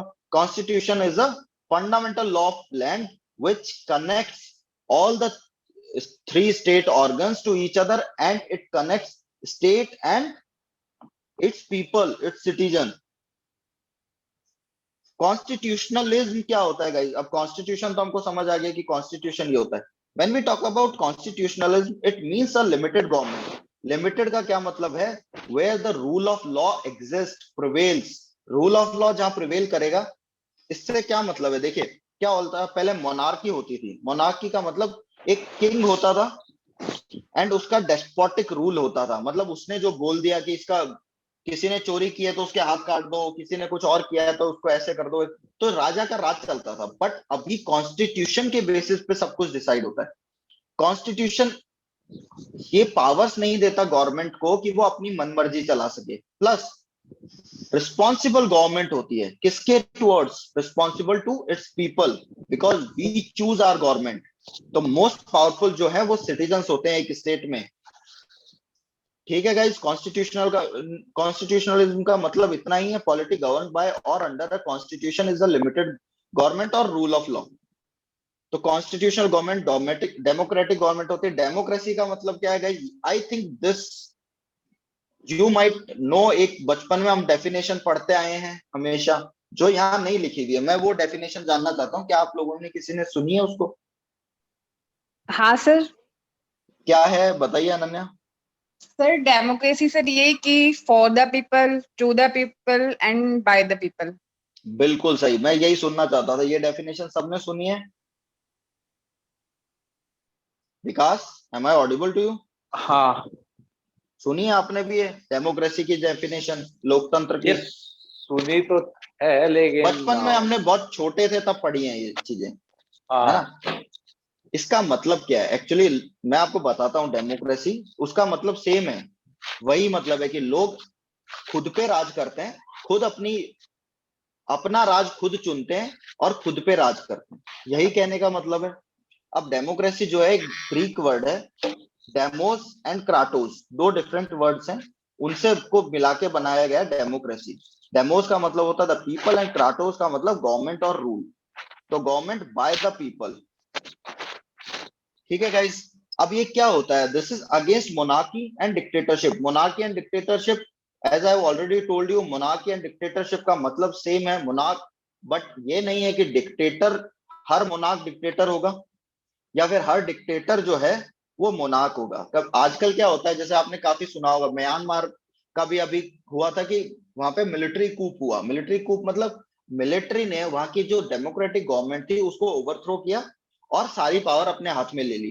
तो जो मिलिट्री का चीफ था वो कौन बन गया? वहां का डिक्टेटर बन गया. वही किसने किया था? हिटलर ने. हिटलर ने क्या है, जो डेमोक्रेटिक गवर्नमेंट चुनी गई थी उसको ओवरथ्रो करके खुद अपने हाथ में रूल ले लिया था। तो those people are called dictators. वो अपने हिसाब से पूरे कंट्री को चलाते हैं, वन पर्सन का ही रूल होता है, उसी की सारी बातें मानी जाती है। मोनार्की क्या होती है, एक लीनिएज के बेसिस पे चली जाती है, हेरिडिटरी। जैसे राजा का बेटा राजा बनेगा, उसका बेटा राजा बनेगा, फिर उसका बेटा राजा बनेगा, वो उसी फैमिली में, रॉयल फैमिली में चलता रहता है। तो मोनार्की उसको कहते हैं। मोनार्क भी डिक्टेटर हो सकता है और कई बार डेमोक्रेटिक भी हो सकता है, बट मैक्सिमम क्या होता है, एक पर्सन का रूल होता है, ठीक है। बट यहाँ क्या है, डेमोक्रेसी में लोगों का राज है, government by the people, everyone is king. Oligarchy and aristocracy, ये रूल बाय फ्यू। पहले कुछ ऐसे प्रोसेस चलते थे। बेसिकली ऑलिगार्की जो है, ये जैसे कोई भी बिजनेस यूनियन बनी हुई होती है, एरिया होता है बिजनेस से रिलेटेड कोई, वहां पे लोग एक संगठन टाइप बना लेते हैं, एक यूनियन बना लेते हैं कुछ लोगों की, जो कि साथ कुछ वहां पे डिक्टेट करते हैं, उसको ऑलिगार्की बोलते हैं। वैसे ही पहले छोटे छोटे जो रियासतें होती थी, जिनको अपन ये कहते हैं कि छोटे छोटे राजा अलग अलग जगह पे होते थे, वो बना लेते थे अपना क्या, एक सिस्टम बना लेते थे कि हम बड़े मेन राजा को कैसे काउंटर कर सकते हैं, कि हमारे थोड़े थोड़े लोग जुड़ जाएंगे आपस में और फिर वो राज करते थे। बट वो भी डेमोक्रेटिक नहीं होती थी गवर्नमेंट, लोगों का राज नहीं चलता था, उन्हीं कुछ लोगों का चलता था। Sovereign power resides in the people. What do you understand by sovereign power guys? I just want one word answer कि सॉवरेन पावर का मतलब क्या होता है। नो आइडिया, बिकॉज पॉलिटिक्स से सर मेरे को तो मतलब कुछ नॉलेज इतना है भी नहीं। कोई बात नहीं, कोई बात नहीं। Ananya, do you have any idea? No sir. Sovereign का मतलब होता है द अल्टीमेट पावर। अल्टीमेट मतलब कि nobody is up you, nobody is more powerful than you to dictate you. मतलब आपको कोई डिक्टेट नहीं कर सकता, आपके पर्सनल मैटर्स में कोई इंटरफेयर नहीं कर सकता, आप अपने आप में सॉवरेन हैं। तो एज ए स्टेट जब हम सॉवरेन की बात करते हैं, तो इंडिया जैसे पहले कॉलोनी था कहाँ की, ब्रिटिश की, तो हमारे लोगों का राज नहीं चलता था, हमको ब्रिटिशर्स के हिसाब से सारी चीजें करनी पड़ती थी। बट आज क्या हम ब्रिटिशर्स की बात मानते हैं? Because we are ultimate power है, हमारे ऊपर कोई नहीं कर सकता। इसका रिसेंटली, अभी और डिटेल में इसको डिस्कस करूंगा मैं, बट रिसेंटली एक एग्जांपल था, आर्टिकल 370 का अबॉलिशन हुआ है, सबने सुना होगा। हाँ, कश्मीर को स्टेट से दो क्या बना दी, यूटीज बना दी है, लद्दाख एंड जम्मू एंड कश्मीर अलग अलग। तो उस समय पाकिस्तान बहुत ज्यादा परेशान हो गया था, वो हर इंटरनेशनल फोरम पे जाके रो रहा था कि भारत ने ये गलत किया, भारत ने ये गलत किया। तो लोगों, जब अमेरिका के प्रेसिडेंट, जो कि रिनोवन प्रेसिडेंट है, वर्ल्ड के सबसे बड़े रहे हैं, अब तो नहीं है, कौन? ट्रम्प बाबा। ट्रम्प। इनको ट्रम्प बाबा क्यों कह रहा हूं मैं? क्योंकि इनके सारे स्टेटमेंट ऐसा लगता था वो धूनी रमा के नहीं, बाबा कुछ भी बोल देते हैं, हवा में चलाते हैं बातें वो। हाँ। तो ये क्या बोलते हैं, इन्होंने बोला कि मैं मीडिएशन करूंगा, मुझे मोदी जी ने फोन किया है कि आप हमारे पाकिस्तान और इंडिया के बीच में मीडिएशन करो। याद होगा, ये बड़ा इसका वो चला हाँ, था, ये स्टेटमेंट था। है ना। तो उस टाइम मोदी जी ने इनको क्या बोला, ये हमारा इंटरनल मैटर है, हम खुद सॉल्व कर लेंगे। बट इफ हम अमेरिका को अपने से ज्यादा, मतलब अमेरिका की हमारे ऊपर पावर चलती, हमारे ऊपर राज चलता, तो क्या हम ये कह सकते थे आज? नहीं। क्योंकि वर्ल्ड की मोस्ट पावरफुल कंट्री है अमेरिका, पर अब कह सकते हैं। तो वही बात है गाइस, समझ आ गया सॉवरेनिटी का क्या मतलब है? हाँ, democracy, the people are suppose to be their own master. आपका कोई मास्टर नहीं है। People have inalienable right to rule themselves और to be ruled in the way they like and by the people they choose. अब आप लोग मुझसे पूछ सकते हो, सर बट ऐसा तो नहीं है, हम खुद तो अपने ऊपर राज नहीं करते, क्या डेमोक्रेसी है रियलिटी में एग्जिस्ट करती है? हम पे तो मोदी जी राज कर रहे हैं, या फिर बीजेपी गवर्नमेंट है हमारी। तो गाइस, डेमोक्रेसी एक्चुअली दो फॉर्म की होती है, एक direct democracy and one is indirect democracy और रिप्रेजेंटेटिव डेमोक्रेसी। अब डायरेक्ट डेमोक्रेसी में पीपल रूल देमसेल्फ। अब इसमें क्या है, व्हेन देयर इज 1000 और 1200, इतनी ही पॉपुलेशन अगर आपके देश की है, पहले होते थे छोटे छोटे कंट्रीज होते थे, आज भी जैसे स्विट्जरलैंड है बहुत छोटी कंट्री है, पपुआ न्यू गिनी बहुत छोटी कंट्री है, फिजी बहुत छोटी छोटी कंट्रीज हैं, बट इतने लोग आपस में मिलके कोई फैसला ले सकते हैं। But it is possible 1.3 billion people की जो साथ में मिलके किसी एक चीज पे फैसला ले सके, किसी डिसीजन पे आ सके? Is it even possible guys? No. और उसके बाद क्या प्रॉब्लम है, everybody is not educated enough, अलग अलग सबके स्टैंडर्ड हैं, तो किसी चीज को समझने के लिए क्या उतनी कैपेबिलिटी हर बंदे में नहीं। तो इसलिए डायरेक्ट डेमोक्रेसी में क्या होता है, रेफरेंडम एक इसका इंस्ट्रूमेंट है, उसमें लोगों से पूछा जाता है हर लॉ के लिए। आप लोगों के पास जाते हो, आप डिस्कस करते हो कि ये नया लॉ है, हमको लाना चाहिए नहीं लाना चाहिए, लोग उसमें आपस में डिस्कस करके उस लॉ को करना है नहीं करना है उसके बारे में सोचते हैं और फैसला करते हैं। ठीक है गाइस? बट इनडायरेक्ट डेमोक्रेसी में वी चूज आवर रिप्रेजेंटेटिव, हम हमारे रिप्रेजेंटेटिव कब चूज करते हैं, जब पार्लियामेंट के वोट इलेक्शंस होते हैं, उनसे हम हमारे रिप्रेजेंटेटिव्स को चूज करके भेजते हैं कहां पे, पार्लियामेंट में, टू गवर्नर्स। गवर्न का मतलब ये नहीं है टू रूल अस, वो हमारे रिप्रेजेंटेटिव हैं ओनली, कि वहां जाकर वो अच्छे से जो गवर्नमेंट है उसका काम कर सके, देश को अच्छे से रन कर सके, not more than that, they are public servants. But ऐसा बिहेव नहीं करते इंडिया में, that is a different matter. India में तो सर ऐसा लगता है कि कोई भी गवर्नमेंट ऑफिशियल या गवर्नमेंट ऐसा लगता ही नहीं है बेसिकली। उसका रीजन है गाइस, अभी क्या है कि एक तो फुल मेजोरिटी के साथ गवर्नमेंट है, दूसरा इगोइस्टिक थोड़े ज्यादा हैं ये लोग। BJP government, I must say कि इनमें थोड़ा कुछ ज्यादा ईगो है, मोदी एंड अमित शाह जी में, ये दूसरों की सुनना ही नहीं चाहते, बिकॉज ये लोगों को परेशान इन्होंने इतना जो कोविड के सिचुएशन में किया है, बाद में अभी फार्मर्स वाले जो एजिटेशन हो रहे हैं उनमें लोगों से जाके बात तक करना जरूरी नहीं समझे। That is a completely different matter, वो हम किसी और दिन डिस्कस करेंगे।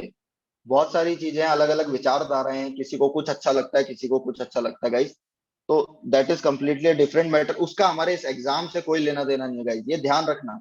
हमको कभी भी अपने एग्जाम में वो बातें ही नहीं लिखनी है जो हम पर्सनली सोचते हैं गवर्नमेंट के बारे में, उनकी पॉलिसी। अगर पॉलिसी को हमको क्रिटिसाइज करना भी है तो वो भी एक डेफिनेट डिफाइन क्रिटिसिज्म होना चाहिए, ऐसा नहीं कुछ भी लिख दिया है, हमको गवर्नमेंट पसंद नहीं है तो गाली बक दी हमने। आपके पास सिस्टमेटिक क्रिटिसिज्म होना चाहिए, आपके पास हर चीज का रीजन होना चाहिए जो आप लिख रहे हो। ठीक है गाइस? सॉवरेनिटी, अभी मैंने आपको समझाया, absolute and supreme power not subject to control by any internal और एक्सटर्नल अथॉरिटी। सॉवरेन स्टेट क्या होता है, where there resides within itself a supreme and absolute acknowledging no superior. यही बातें मैंने बताई थी गाइस, आई थिंक आपको समझ आ गया होगा। अब एक नया टॉपिक है आजकल, सेकुलरिज्म। बहुत, जब बीजेपी गवर्नमेंट आती है तो ये बहुत ज्यादा बढ़ जाता है, सेकुलरिज्म सेकुलरिज्म, इंडिया एक सेकुलर कंट्री है। क्या समझते हो सेकुलरिज्म से?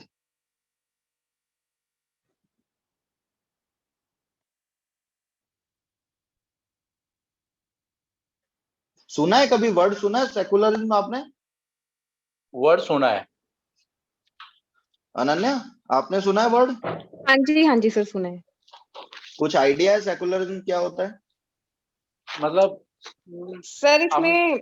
सर इसमें ज्यादा सर जैसे सर धर्म ये का। कि सर बताना नहीं आता मेरे को। चलो कोई नहीं कोई नहीं, आ जाएगा, बताना भी आ जाएगा, टाइम लगता है। Secularism means state does not define any religion, national religion और स्टेट रिलीजन। मतलब इंडिया जैसे कोई कंट्री है, हमारा कोई रिलीजन नहीं है, हम ये नहीं कहते हम हिंदू नेशन है। हाँ हम हिंदू हैं 80% लोग देश में, बट ये हम कहते नहीं है, हमने कहीं कॉन्स्टिट्यूशन में नहीं लिखा कि हमारा रिलीजन हिंदू है या मुस्लिम है या सिख है। तो सेकुलरिज्म का मतलब होता है to give same respect, equal respect to every religion. हर रिलीजन को बराबर रिस्पेक्ट देना, हर रिलीजन को बराबर तवज्जो देना। ठीक है गाइस, अब इसको समझो। देखो दो तरह के सेकुलरिज्म है। इंडियन सेकुलरिज्म थोड़ा डिफरेंट है वेस्टर्न सेकुलरिज्म से। वेस्टर्न सेकुलरिज्म में क्या है कि जो स्टेट है that completely separate self from the church या फिर रिलीजन। वो क्या करता है, स्टेट बिल्कुल ही चर्च के या रिलीजन के मैटर में इंटरफेयर ही नहीं करता, ना वो किसी को प्रमोट करता है, ना ही कोई कुछ, मतलब वो बिल्कुल अलग है। बट इंडियन सेकुलरिज्म में क्या है, इंडियन सेकुलरिज्म सभी रिलीजन्स को इक्वली रिस्पेक्ट करता है, और अगर किसी को प्रमोट करने के लिए ऐसा नहीं करता कि एक को प्रमोट करने के लिए ज्यादा बेनिफिट्स दे रहा है, एक दूसरे को नहीं दे रहा है। सबको बराबर, अगर टैक्स बेनिफिट किसी एक रिलीजन को मिल रहे हैं तो सबको मिलेंगे। अगर किसी एक रिलीजन को कोई रिलीजियस सेरेमनी करने की परमिशन मिल रही है तो सबको मिलेगी। ठीक है गाइस, हर रिलीजन की जो भी कल्चरल वो है वैल्यूज, उनको बराबर प्रमोट किया जाता है, उतनी ही रिस्पेक्ट दी जाती है। हमारा कोई पर्सनल कोई रिलीजन नहीं है, हम किसी रिलीजन को डिफेम नहीं करते, उसकी बुराई नहीं करते। हर रिलीजन को इक्वली प्रमोट करने की और फ्लॉरिश करने की क्या परमिशन देते हैं, स्पेस देते हैं कि वो अपने, हर रिलीजन को ये अधिकार है कि वो अपने रिलीजन का प्रचार प्रसार कर सकते हैं भारत में। बट यूएस या फिर फ्रांस, यहां पर क्या होता है कि वो रिलीजन और स्टेट का कोई लेना देना ही नहीं है। रिलीजन को अगर कोई, इंडिया में क्या होगा, अगर कोई मुस्लिम्स को क्रिटिसाइज कर रहा है या उल्टा सीधा कोई बोल रहा है तो उसको जेल में डाल सकते हैं ना। पर यहाँ नहीं होगा, यहाँ किसी किसी के पर्सनल कुछ व्यू है रिलीजन को लेके और उन्होंने कुछ गलत बोला है उस रिलीजन को लेके, तो स्टेट उसमें इंटरफेयर नहीं करता है। उसको क्या कहा जाता है, उसके पर्सनल व्यू है, वो जो सोचता है उसने बोला है। ठीक है, और डिटेल में समझेंगे ये। अभी मैं एक बार बेसिक क्यों बता रहा हूँ गाइस, ये क्योंकि कोई भी फर्स्ट क्लास में नहीं बताता, और स्टूडेंट्स को ये जब हम आगे पढ़ेंगे ना तो इनसे और कंफ्यूजन क्रिएट हो जाता है। इसलिए मैं थोड़ा थोड़ा करके आपको ये चीजें समझा रहा हूँ, जिससे अभी हम जब प्रियम्बल पढ़ें तो आपको ये चीजें समझ आ पाए।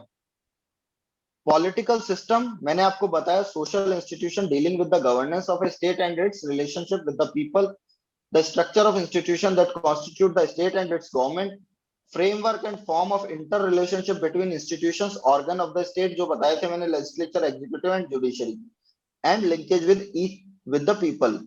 इन सभी इंस्टीट्यूशंस का भी लिंकेज पीपल के साथ। आई होप यहां तक आपको समझ आया होगा। हाँ। कोई डाउट है गाइस, पूछ सकते हो।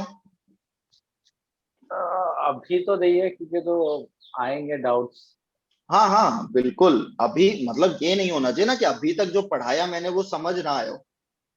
समझ में आ गया अभी तक तो। आया ना समझ में। अनन्या तुमको कोई डाउट है, कुछ पूछना है? नहीं सर, नहीं सर, फाइन। ठीक है, ये आपने देखा होगा सबने, हमारे स्कूल की बुक्स में फर्स्ट पेज पे होती थी बहुत बार, पॉलिटिकल साइंस बुक पे। काफी बुक्स पे होती थी एनसीईआरटीज में।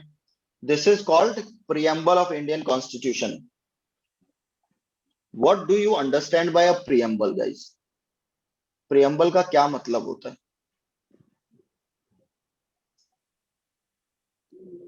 सर जो गाइस बेसिक कोई, स्ट्रक्चर, सर जो हाँ बेसिक हाँ, स्ट्रक्चर होती है। Basic structure is something different, preamble is something different. Basic structure भी पॉलिटी का पार्ट है इंडियन कॉन्स्टिट्यूशन का, जो केशवानंद भारती केस से 1973 में एक बेसिक स्ट्रक्चर उभर के आया था, वो हम डिस्कस करेंगे। बट हाँ, बहुत सारी जो चीजें हैं वो बेसिक स्ट्रक्चर की पार्ट हैं, जिनको मैं मार्क कर रहा हूं। ठीक है, these are part of basic structure. But preamble अपने आप में क्या है, आपने गाइस देखे होंगे बुक्स, उनका कवर जो होता है उस पे कभी ना कभी कुछ डिटेल्स लिखी हुई होती है, या तो लास्ट पेज पे या फ्रंट पेज पे, है ना, जो उस बुक के बारे में अंदर क्या लिखा हुआ है उसका अपन को आइडिया देती है, या फिर ऑब्जेक्टिव क्या है बुक का वो बताती है। तो यहाँ कुछ लिखा हुआ होता है, देखा आपने सबने, नॉवेल्स हाँ, वगैरह और जो नॉवेल्स बुक्स। पे काफी बुक्स पे देखा है। हाँ, तो this is kind of the same thing. ये जो है एक तरह से कॉन्स्टिट्यूशन का फ्रंट पेज है, कॉन्स्टिट्यूशन का ऑब्जेक्टिव बताती है कि हमारा कॉन्स्टिट्यूशन क्या चाहता है, what we want to make our country, हमारा स्टेट कैसा होगा, क्या हम स्टेट को बनाना चाहते हैं, दोज ऑब्जेक्टिव, हमारे लोगों को क्या पावर दी है, वो सब डिस्कस करके। तो भाई एक बार रीड करो। बाद में देख लेना है।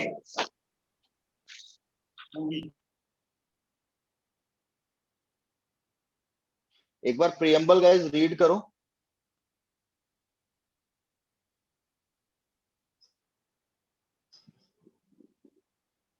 We, the people of India, having solemnly resolved to constitute India into a sovereign, socialist, secular, democratic republic, and to secure to all its citizens justice, social, economic, and political liberty of thought, expression, belief, faith, and worship, equality of status and of opportunity, and to promote among them all fraternity, assuring the dignity of the individual and the unity integrity of the nation.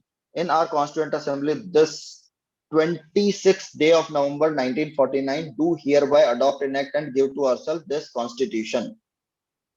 समझ आएगा इस कुछ इससे याद करनी है हमको ये।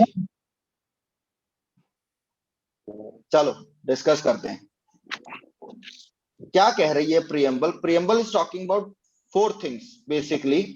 सोर्स ऑफ द कॉन्स्टिट्यूशन क्या है, मतलब कॉन्स्टिट्यूशन को पावर कहां से मिल रही है। Source of the power of the constitution, nature of Indian state क्या है, statement of its objective, objective क्या है कॉन्स्टिट्यूशन का, एंड डेट ऑफ अडॉप्शन। इन 4 चीजों के बारे में बात हो रही है। Preamble of a constitution embodies the fundamental values and philosophy of which the constitution is based and aims and objective which founding father enjoyed the polity to strive to achieve. इसका मतलब सिंपल सा guys ये है कि preamble जो है that talks about the objective of the constitution as well as the ideologies of the founding fathers of the constitution। जो constitution के framers थे कौन थे, डॉक्टर बी आर अम्बेडकर का नाम सबने सुना है। तो एक ड्राफ्टिंग कमेटी बनी थी कॉन्स्टिट्यूएंट असेंबली में जिसने कॉन्स्टिट्यूशन बनाया, उसमें टोटल 7 मेंबर्स थे। तो जो उनका चेयरमैन थे वो थे डॉक्टर बी आर अम्बेडकर। तो जो कॉन्स्टिट्यूशन के फार्मर्स थे, फ्रेमर्स थे, जो फाउंडर्स थे, उनकी आइडियोलॉजी क्या थी, वो क्या देश को बनाना चाहते थे, वो प्रियम्बल शो करती है। प्रियम्बल कहां से अडॉप्ट हमने ली है वो भी डिस्कस करेंगे। The first nation, first country which adopted the preamble was America. ठीक है गाइस, अमेरिका फर्स्ट कंट्री थी जिसने प्रियम्बल पहली बार अपने कॉन्स्टिट्यूशन में अडॉप्ट की थी। प्रियम्बल एक इंट्रोडक्टरी स्टेटमेंट है in a document that explains the document's philosophy and objective. ये मैंने बता दिया आपको। अब इनको अपन डिस्कस करते हैं कि 4 सोर्स, ये जो सोर्स है, नेचर है, और ये कैसे है। आई होप समझ आएगा आपको कैसे है ये। प्रियम्बल से ही समझेंगे हम direct. We the people of India, तो सोर्स क्या है, हम लोग। कॉन्स्टिट्यूशन को पावर कहां से आ रही है, हम लोगों से, देश के जो सिटीजन्स हैं उनसे। क्योंकि ये जो कॉन्स्टिट्यूशन है ये हमने खुद बनाया है, किसी बाहर वाले से तो लिया नहीं है कि भाई किसी से हमने कॉन्स्टिट्यूशन उधार ले लिया। हम लोगों ने, हमारे देश के लोगों ने खुद बनाया कॉन्स्टिट्यूशन। तो पावर कहां से आ रही है, from us, we the people of India. ये क्वेश्चन आ जाता है गाइस फ्री में डायरेक्ट कि what is the source of power for the constitution. तो ये याद रखना है, द पीपल ऑफ इंडिया। अब हम बनाना क्या चाहते हैं, व्हाट इज द, क्या गाइस नेचर क्या है स्टेट का, कि कैसा स्टेट होगा। तो क्या है, सॉवरेन। सॉवरेन हमने समझ लिया।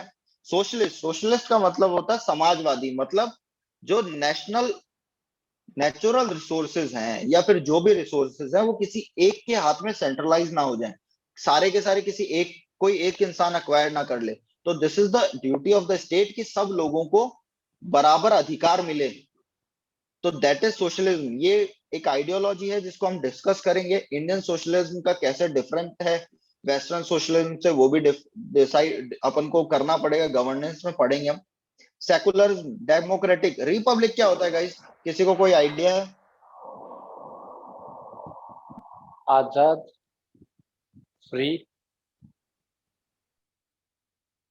रिपब्लिक का मतलब गाइस आजाद या फ्री नहीं होता है। रिपब्लिक का मतलब होता है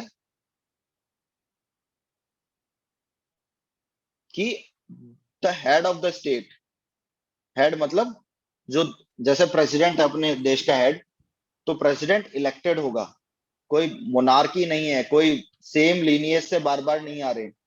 तो जो रिपब्लिक होगा उसका मतलब है the head of the state is elected instead of hereditary, कि रॉयल फैमिली में बाप बेटे बच्चे बनते जा रहे हैं प्रेसिडेंट, ऐसा नहीं है। ठीक है गाइस, रिपब्लिक का मतलब ये होता है। और डिटेल में चीजें डिस्कस करेंगे अभी तो। अब उसके बाद हमको नेचर ऑफ द स्टेट के बाद क्या हमारा ऑब्जेक्टिव क्या होगा, justice social economic and political to all the people, liberty of thought expression belief and worship, equality of status and of opportunity to promote among them all, equality सबको मिले, fraternity का मतलब होता है भाईचारा, fraternity assuring the dignity of the individual and unity and integrity of the nation। तो this is our objective guys, ये हमारा ऑब्जेक्टिव है कि देश ऐसा होगा, ऐसा बनेगा, देश के लोगों को ये हम बेनिफिट्स देंगे। और साथ में हमने अडॉप्ट कब किया, 26 नवंबर 1949। तो प्रियम्बल ये सारी बातें डिस्कस करती है गाइस। ठीक है, कोई डाउट है विकास? अनन्या के तो आई थिंक किसी फैमिली मेंबर ने आके बोला बाद में देख लेना, मूवी देख रहे हो, अरे तो नहीं चली सर, गई है। वो उनको लगा नहीं, मैं क्योंकि फोन में चला रखा था इसलिए। अच्छा अच्छा, आपके पीछे से बोला था। नहीं, अनन्या भी डिस्कनेक्ट हो गई है। चलो कोई नहीं, अपनी क्लास आगे करते हैं अपन। हाँ विकास, यहाँ तक कोई डाउट है? नहीं, कोई डाउट नहीं है। ठीक है, तो the thing is Vikas, preamble को कहां से लिया गया है? 1946 में, दिसंबर 1946 में कॉन्स्टिट्यूएंट असेंबली की फर्स्ट मीटिंग होती है 9 दिसंबर को। 13 दिसंबर 1946 को जवाहरलाल नेहरू एक ऑब्जेक्टिव रेजोल्यूशन प्रेजेंट करते हैं। ये ऑब्जेक्टिव रेजोल्यूशन क्या था कि कॉन्स्टिट्यूशन का क्या ऑब्जेक्टिव होगा वो डिटेल में बताया गया था उसमें। वो प्रेजेंट करते हैं किसको, कॉन्स्टिट्यूएंट असेंबली को, और कॉन्स्टिट्यूएंट असेंबली इसको 26 जनवरी को पास कर देती है 1947 में। उस ऑब्जेक्टिव रेजोल्यूशन से हमने प्रियम्बल बनाई है। तो अगर क्वेश्चन आता है कि प्रियम्बल का सोर्स क्या है, तो ऑब्जेक्टिव रेजोल्यूशन। ये डिटेल ध्यान रखना, डेट्स, ये सारी डेट्स आपको प्रॉपर तरीके से याद होनी चाहिए। सोर्स ऑफ द कॉन्स्टिट्यूशन ये मैंने आपको समझा दिया, we the people of India.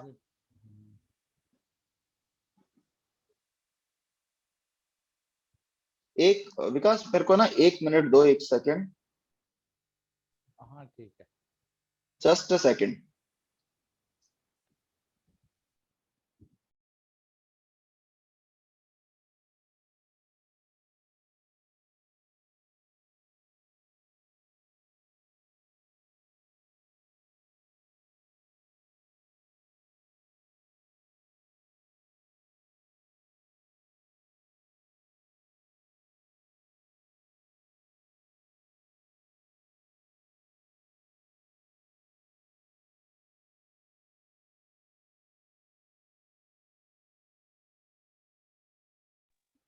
हाँ सॉरी गाइस, चलो।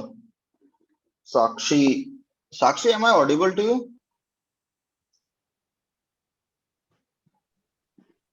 ठीक है, Yes, sir.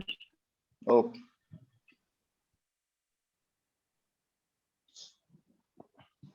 Source of the Constitution, we the people of India. We the people of India emphasize that Constitution is made by and for the Indian people, not given them by any outside power। ठीक है guys, nature of state बता दिया मैंने, sovereign, socialist, secular. Socialism का मतलब क्या है guys, अभी बताया था मैंने वैसे, बट वापस से देख लो एक बार। As a economic philosophy where means of production, means of production क्या होते हैं, जिनसे, जैसे कोई फैक्ट्री है गवर्नमेंट की, या फिर जहां से आपके लिए मतलब कोई सामान बनाने के मींस, जहां से प्रोडक्शन हो रहा है, देश की इकोनॉमी को बढ़ावा मिल रहा है, प्रोडक्शन, कोई फैक्ट्री है गवर्नमेंट की, कोई ऑर्गेनाइजेशन है, वो सब। And distribution are owned by state, मतलब स्टेट के होंगे वो फैक्ट्रीज वगैरह। जैसे हमारे 1991 जब लिबरलाइजेशन आया, उससे पहले ये जो फैक्ट्रीज वगैरह जो सब था, ये प्राइवेट सेक्टर के हाथों में नहीं थी।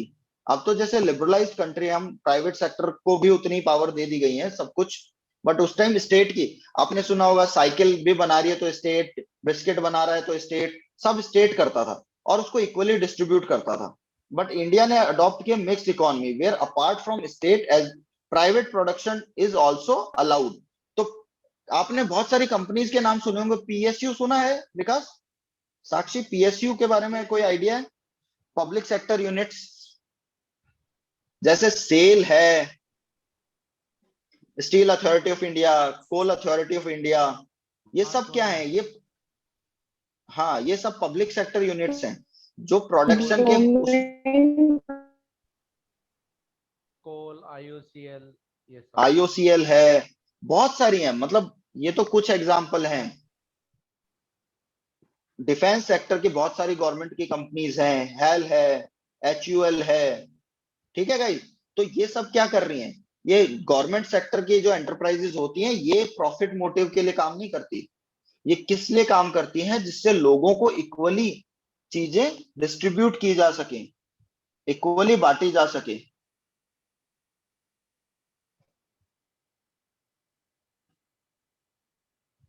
ठीक है गाइस, आगे करें। यहां तक तो आई थिंक सबको समझ आ गया होगा। कुछ सेकुलर तो मैंने बता दिया गाइस। और यहां तक कोई डाउट है? विकास, साक्षी, दोनों में से किसी को? नहीं।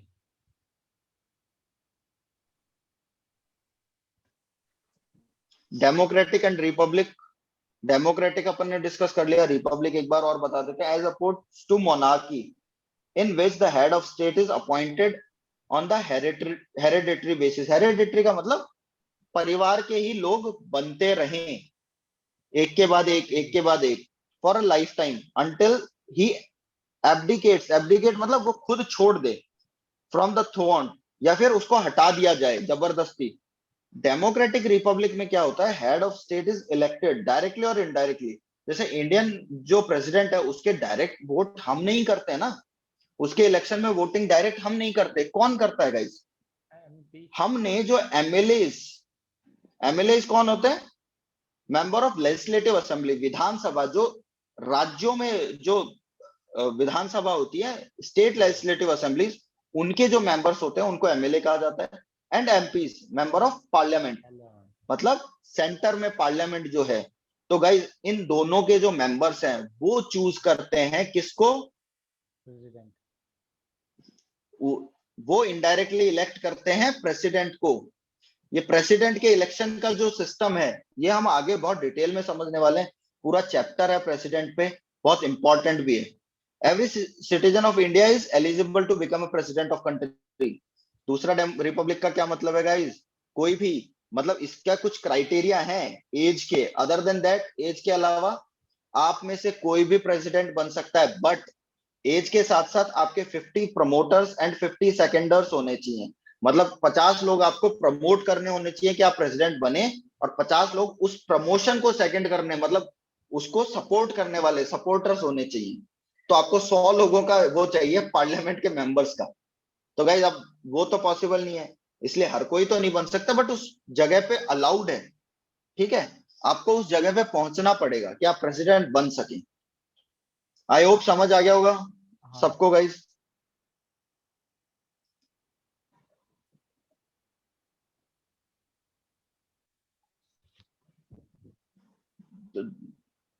द नेक्स्ट ऑब्जेक्टिव बताएगा इस मैंने, जस्टिस,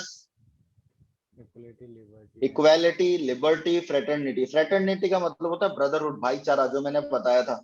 लिबर्टी का मतलब है आपको ये आजादी दी हुई है कि आप कुछ भी सोच सकते हो, कुछ भी एक्सप्रेस कर सकते हो, अपना जो फेथ है या आप जिस भगवान की पूजा करते हैं उसके बारे में बात कर सकते हो। But the thing is you can not defame any other religion और एनी अदर,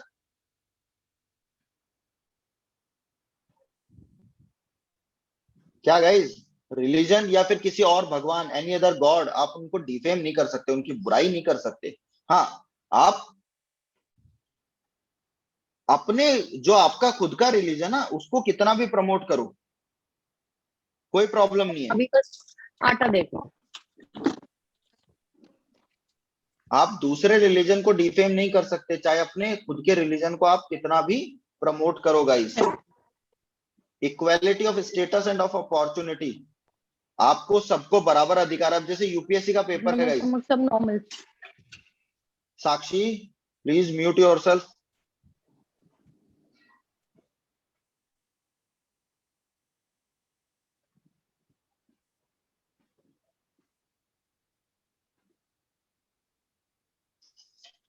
ठीक है गाइस, इक्वालिटी। अब आईएएस का एग्जाम जो है वो कोई भी देख सकता है ना, सिर्फ एज क्राइटेरिया है और ग्रेजुएट होना चाहिए, बाकी ऐसा थोड़ी है ये रिलीजन का दे सकता है और ये नहीं दे सकता, कुछ ऐसा थोड़ी है। Justice, social, economic and political, इसका क्या मतलब है? सोशल मतलब सबको इक्वल अपॉर्चुनिटी मिलेगी टू अमास वेल्थ। इकोनॉमिक, वही मतलब है कि इकोनॉमिक जस्टिस मतलब किसी को कोई भी, अगर मान लो कि मेरे को बिजनेस करना है कोई, तो कोई मुझे रोकेगा नहीं, उसकी परमिशंस लेके कोई भी कोई सा भी बिजनेस कर सकता है। पॉलिटिकल मतलब मुझे एक तो इलेक्शन में एमएलए एमपी के जो इलेक्शंस होते हैं उनमें फाइट करने का हक है, साथ में मुझे इलेक्शन में वोट करने का अधिकार है। डेट ऑफ अडॉप्शन गाइज हमने डिस्कस कर लिया। अब एक चीज बता देता हूँ गाइज, 26 जनवरी 1950 को हम रिपब्लिक डे क्यों मनाते हैं? हमने कॉन्स्टिट्यूशन अडॉप्ट कर लिया था 26 नवंबर 1949 को, बट एनफोर्स यहां हमने अपना लिया है कॉन्स्टिट्यूशन को, यहां हमने लागू कर दिया 26 जनवरी 1950। तो गाइज इसके पीछे की एक स्टोरी है। क्या स्टोरी है? 1929 में लाहौर सेशन होता है इंडियन नेशनल कांग्रेस का। इंडियन नेशनल कांग्रेस, ये सब डिटेल में अपन चीजें पढ़ेंगे, उनका लाहौर सेशन होता है जिसमें जवाहरलाल नेहरू क्या कहते हैं? जवाहरलाल नेहरू कहते हैं कि now we will get full independence, पूर्ण स्वराज्य, किससे? अंग्रेजों से। तो उसके लिए 26 जनवरी, ये दिसंबर 1929 में इन्होंने कहा कि हम पूर्ण स्वराज्य लेंगे, 26 जनवरी 1930, 26 जनवरी 1930 को क्या मनाया गया? पूर्ण स्वराज्य डे, फुल इंडिपेंडेंस डे, पर हिंदी में उसको नाम को बोला जाता है पूर्ण स्वराज्य दिवस। वो डे मनाया गया, इसलिए इस डेट को इतना इंपॉर्टेंट माना गया कि 26 जनवरी 1950 को हमने हमारा कॉन्स्टिट्यूशन फुली इन्फोर्स किया। जब कॉन्स्टिट्यूशन बना तो 395 आर्टिकल्स थे, 94 गलत लिखा हुआ है गाइस, 95 आर्टिकल्स थे, 94 95 कोई फर्क नहीं पड़ता। अब 470 प्लस आर्टिकल्स हैं कॉन्स्टिट्यूशन में, वो चीजें भी अपन डिस्कस करेंगे इन फ्यूचर। तो सकते हैं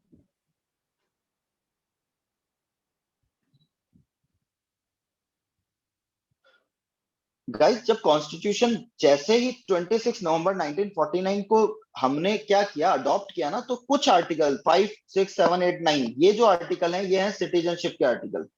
तो लोगों को सिटीजनशिप उसी दिन दे दी गई।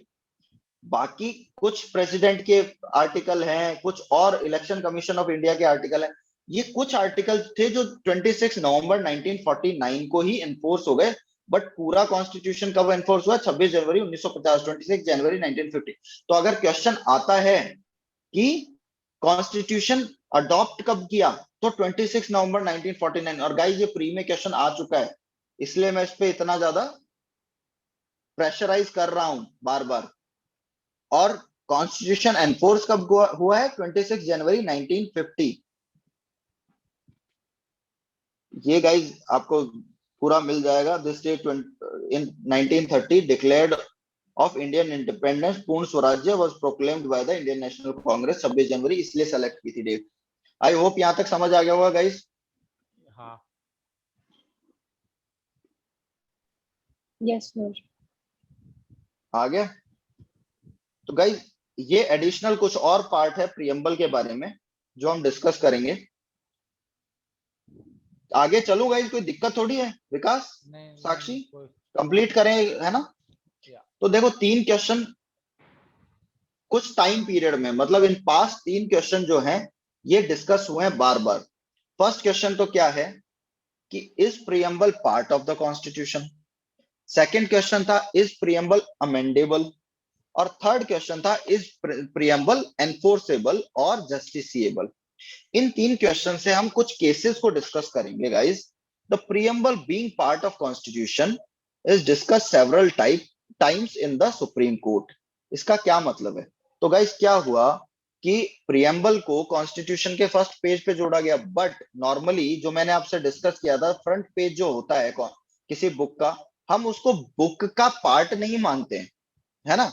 हम ये नहीं कहते उसमें जो लिखा हुआ है वो सब कुछ बुक उसी के हिसाब से बुक होगी।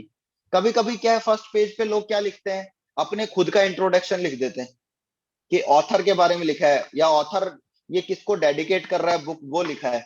तो समटाइम्स जो फ्रंट पेज होता है उसमें बुक से रिलेटिव कुछ नहीं होता। तो उसको इसलिए ये सोचा गया कि प्रियम्बल क्या कॉन्स्टिट्यूशन का पार्ट है भी या नहीं, तो इस पे डिटेल डिस्कशन हुआ। फर्स्ट केस आता है बेरूबारी यूनियन केस 1960। अब मैं आपको बताता हूं ये बेरूबारी है क्या, बेरूबारी यूनियन क्या है। गाइस, हर नेशन की बाउंड्री जो होती है दूसरे नेशन के साथ कुछ ऐसी होती है। कभी आपने देखा है स्ट्रेट लाइन में बाउंड्री है विकास? नहीं। ऐसी ही होती है कुछ, सही है? हाँ। तो कुछ ऐसा था, इंडिया पाकिस्तान के बॉर्डर। तो इसमें क्या प्रॉब्लम हो रही थी कि ना ही हम प्रॉपर तरीके से, क्योंकि उस टाइम ना हमारे पास इतनी फोर्सेस थी और ना इतने इक्विपमेंट्स थे, इतनी फैसिलिटीज भी नहीं थी, तो हम प्रॉपर विजिलेंट नहीं हो पा रहे थे। प्रॉपर तरीके से जो सर्विलेंस था वो नहीं हो पाता था बाउंड्री का। तो दोनों गवर्नमेंट्स ने, पाकिस्तान और इंडिया ने, डिसाइड किया कि ये जो बाउंड्री टेढ़ी मेढ़ी है इसको स्ट्रेट बना दिया जाए उस एरिया में। That is very difficult to survey. इसलिए उसको डिफिकल्ट टेरेन को स्ट्रेट बनाने के लिए उन्होंने क्या किया कि ये बेरूबारी यूनियन एक एरिया था जो पाकिस्तान को दे दिया इंडिया ने। ये वाला नहीं, ये वाला, sorry guys, let me make this again. कुछ ऐसा कि थोड़ा एरिया इंडिया के एरिया में था, ये पाकिस्तान का है, और ये इंडिया का एरिया है जो पाकिस्तान के बाउंड्री में है। अब इंडिया को यहां तक सर्विलेंस करना पड़ता था और पाकिस्तान को इधर आके करना पड़ता था। ये बेरूबारी यूनियन है। तो अब इंडिया ने क्या डिसाइड किया और पाकिस्तान ने कि आपके हिस्से में जो है ना, तो बेरूबारी यूनियन इंडिया ने पाकिस्तान को दे दिया स्ट्रेट लाइन बनाने के लिए, कि जिससे सर्विलेंस आराम से हो जाए। यही अभी बांग्लादेश के साथ भी हुआ था कुछ टाइम पहले गाइस। अगर आपने सुना भी होगा कि 101 परगना, कुछ 111 परगना जो हमने बांग्लादेश को दे दिए थे और 51 परगनाज हमको मिले थे। सुना होगा गाइस, उसके लिए कॉन्स्टिट्यूशनल अमेंडमेंट हुआ था। नहीं सुना तो अभी सुन लेंगे बाद में।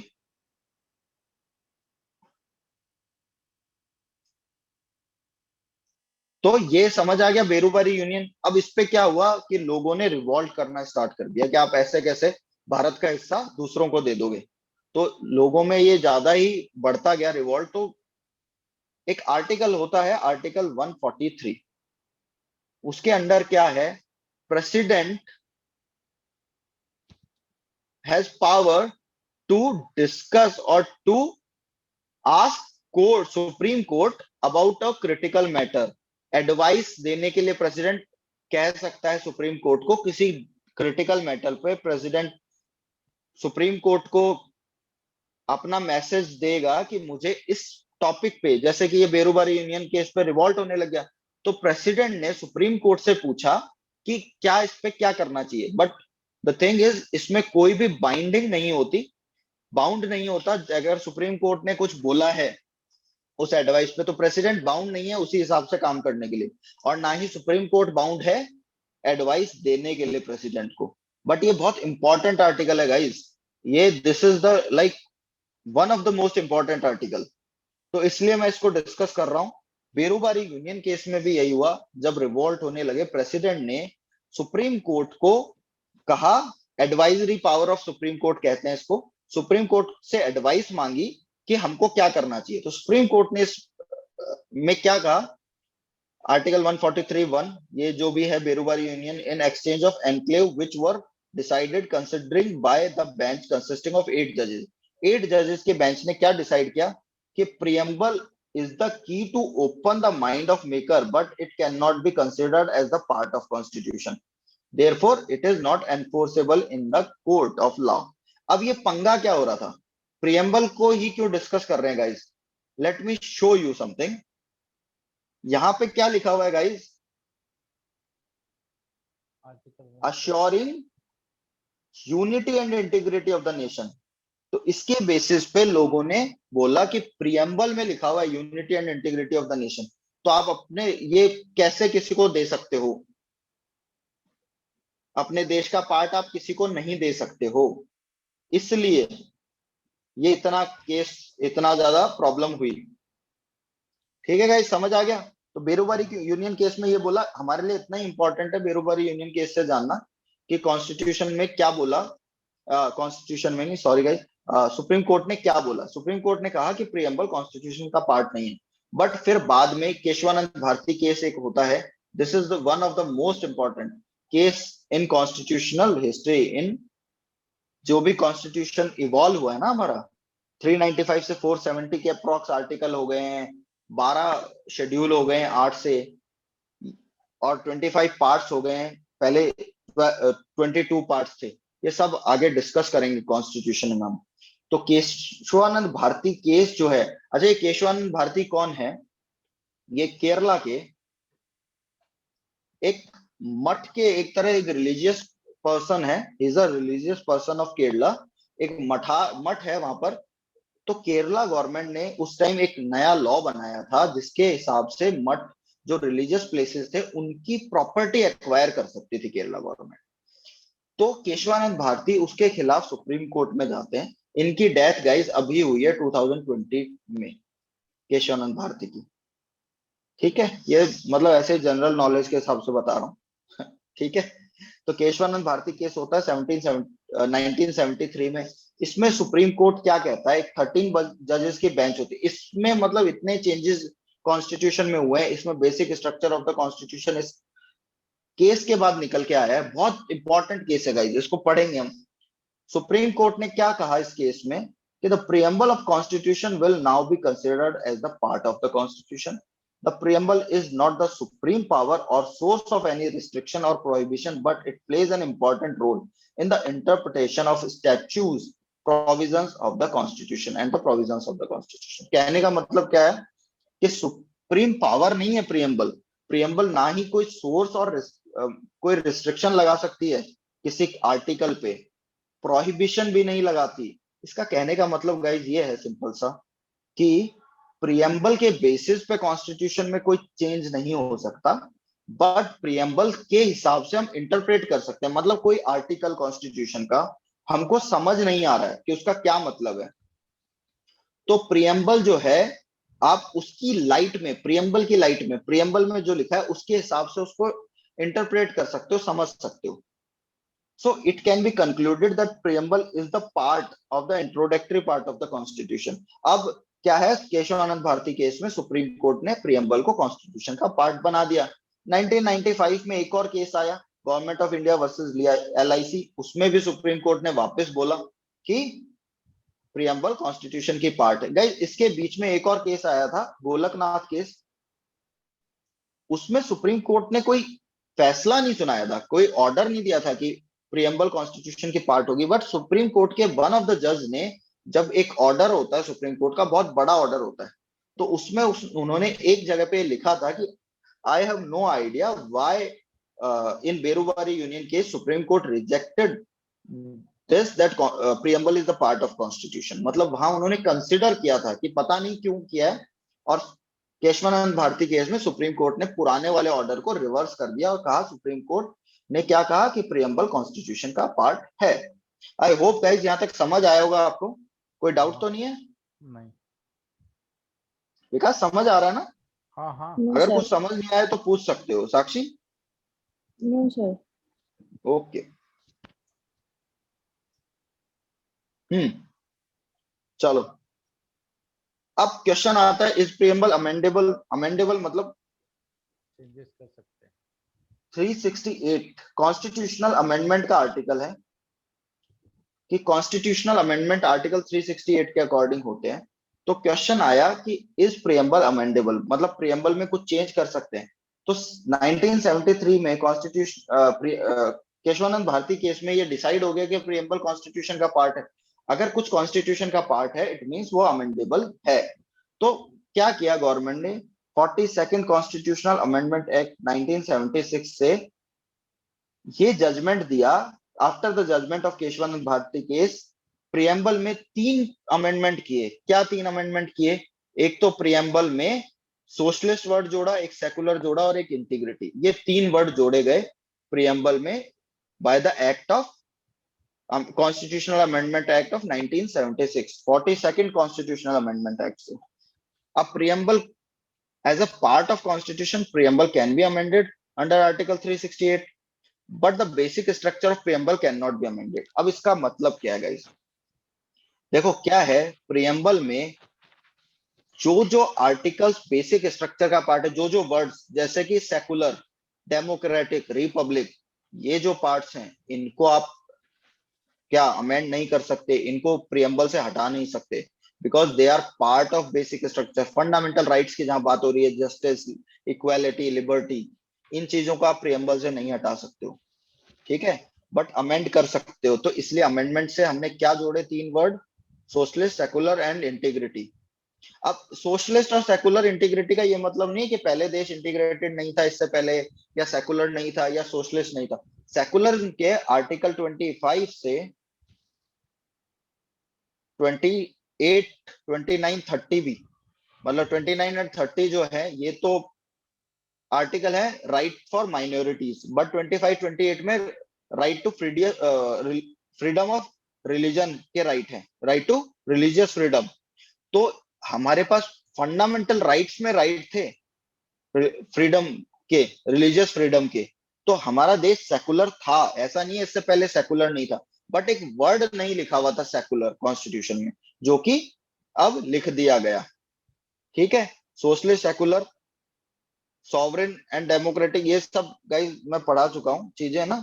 आई थिंक यहां तक समझ आ गया होगा कि अमेंडेबल है, प्रियम्बल कॉन्स्टिट्यूशन का पार्ट है। अब नेक्स्ट क्वेश्चन आता है, इज प्रियम्बल एनफोर्सिएबल और justiciable? What do you understand by enforceable और जस्टिसिएबल?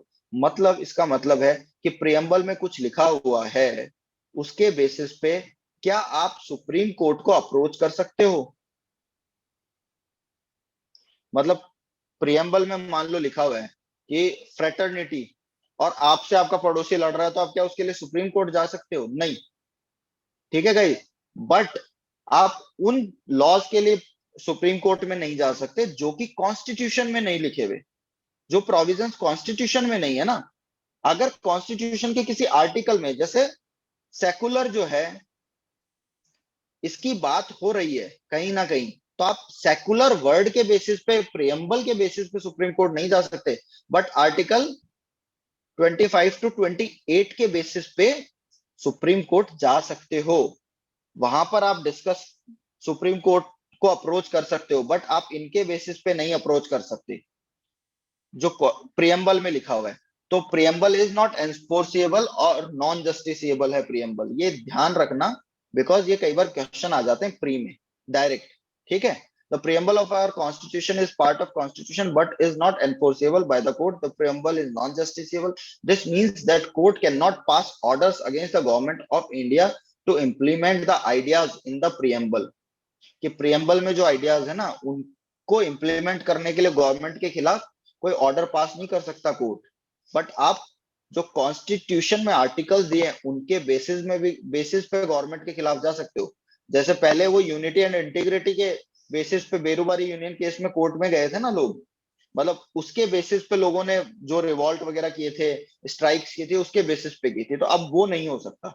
हाँ, अगर कॉन्स्टिट्यूशन में कोई आर्टिकल है, कोई प्रोविजन है, उसके बेसिस पे आप जा सकते हो। The court can take recourse to the preamble in order to explain और क्लैरिफाई अदर प्रोविजन।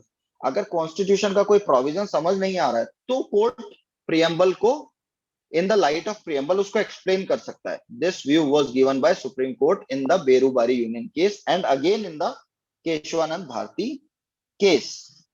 यहां तक कोई डाउट है गाइस? ये अपनी क्लास ओवर हो गई है, अब मैं कुछ 1-2 क्वेश्चंस डिस्कस करूंगा।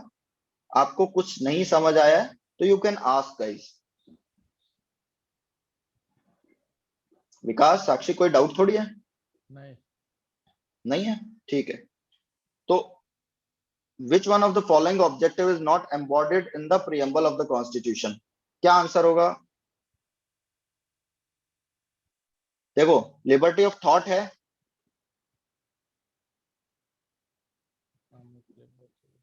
लिबर्टी ऑफ थॉट है, liberty of expression and liberty of belief है, बट इकोनॉमिक लिबर्टी नहीं है। इकोनॉमिक क्या है?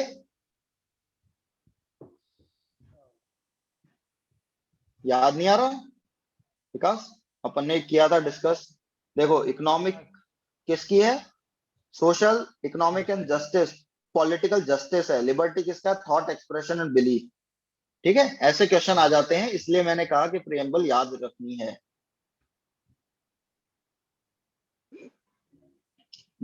The mind of makers of the constitution of India is reflected in which of the following. मैंने पहले ही बताया कि मेकर्स जो फ्रेमर्स थे कॉन्स्टिट्यूशन के, उनके की क्या आइडियोलॉजी थी, वो रिफ्लेक्ट होती है कहां से, प्रियम्बल से। प्रियम्बल से। ठीक है गाइस, आई होप यहां तक आपको समझ आया होगा। विकास, हाँ हाँ, समझ में आया। पूरा समझ आया, कोई डाउट है? और अच्छा नोट्स विकास, देखने और हाँ वही है ना, जैसा आप बोल रहे थे कि बेसिकली क्या है कि नोट्स के बाद रिवीजन करने से ज्यादा माइंड में रहता है। हाँ, देखो पढ़ना पड़ेगा, अभी तो फर्स्ट क्लास है, अभी तो आपका डेवलप होगा। क्योंकि अभी क्या है ना, मेरा ऐसा हो गया ना कि मैं अभी क्लास खत्म हो गई है, मैं आपके साथ बाद में कुछ डिस्कस कर सकता हूँ।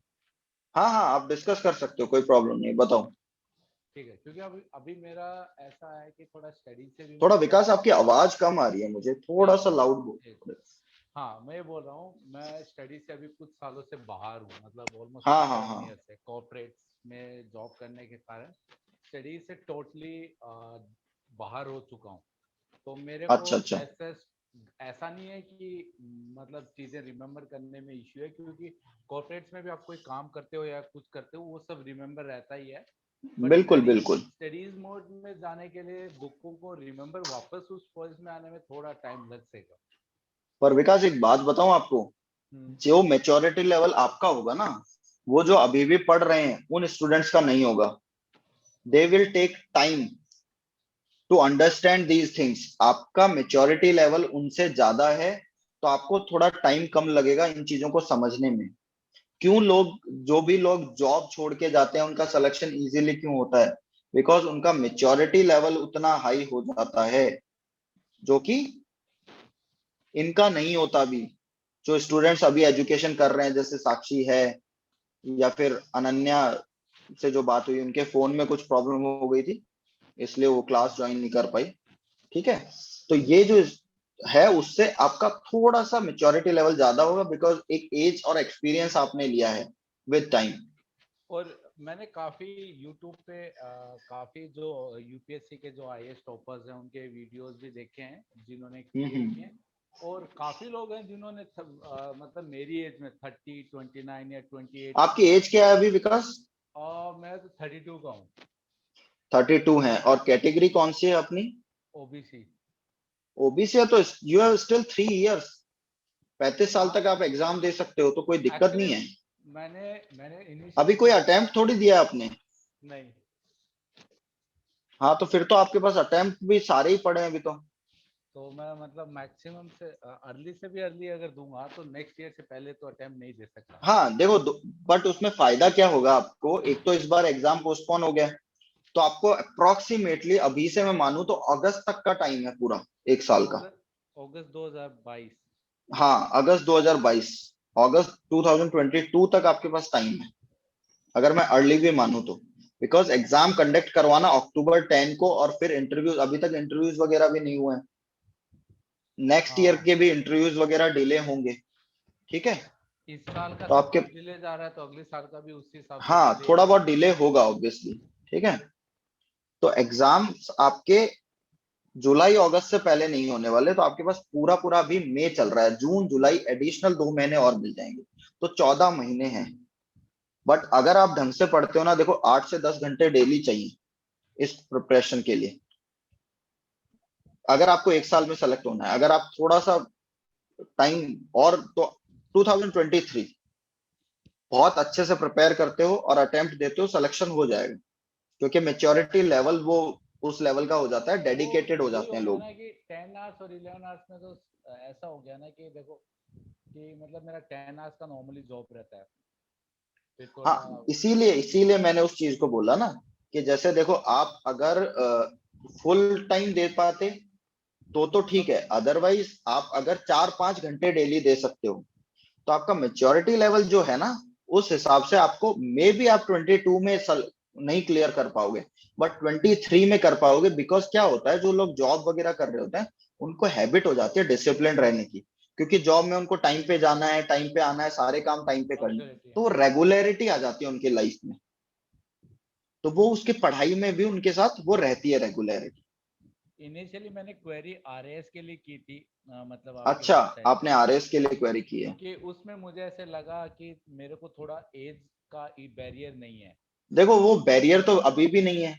अगर आप आईएएस की प्रिपरेशन करते हो, एक तो आपकी बहुत डिटेल्ड में प्रिपरेशन होगी, और हमारे जो कोर्सेज हैं उनमें क्या है, कोई फीस का डिफरेंस नहीं है, बिकॉज हमने इस बार आईएएस की फीस बिकॉज ऑफ कोविड बहुत कम कर दी है। ठीक अच्छा, है, हाँ क्योंकि बच्चे कोरोना में, देखो पढ़ाई तो रुकने वाली है नहीं, ये कोविड तो चलता ही रहेगा, हाँ। साल ऐसे ही निकल जाएगा, अगले साल भी एग्जाम होने ही है, तो अभी तो स्टूडेंट्स के लिए हमने फीस कम की थी इस बार। जो हमारी पहले फीस हम 90,000 प्लस जीएसटी ले रहे थे, उसको 45,000 कर दिया। अब आप किसी भी इंस्टीट्यूट में जाते हैं, एक तो 45,000 में ना ही कोई आईएएस में आईएएस तो कोई है फाउंडेशन ही कोर्स नहीं, देगा। आईएएस की तो 1.5 लाख से कम है ही नहीं कहीं। हाँ, मैं इसीलिए कह रहा हूँ, बट द थिंग इज, मैंने आपको शुरू में भी एक फोटो दिखाई थी, मेरा जो एम है ना, वो सिर्फ पैसे कमाना नहीं है, मेरे जो सिलेक्शन स्टूडेंट्स का होना, वो सोसाइटी के लिए कुछ करें, तो मैं वो चीज उनको समझा सकूं। अगर मैं 1.5 लाख रुपए लूंगा ना, पहले भी 1.5 लाख नहीं थी, हमने तो फीस की ही नहीं 1.5 लाख, देखो कभी भी। बट अभी कोविड में सिचुएशन ऐसी है, एक तो स्टूडेंट्स बहुत लोग आते हैं, जैसे मैंने, जब हमारी फीस ज्यादा थी उसमें भी हमने ईडब्ल्यूएस कैटेगरी के लिए डिस्काउंट ऑफर रख रखे थे कि आप जब अपना ईडब्ल्यूएस कैटेगरी का सर्टिफिकेट लाओगे, तो आपको 30% तक तब भी हम डिस्काउंट देते थे हर स्टूडेंट को, जो भी इकोनॉमिकली वीकर सेक्शन है।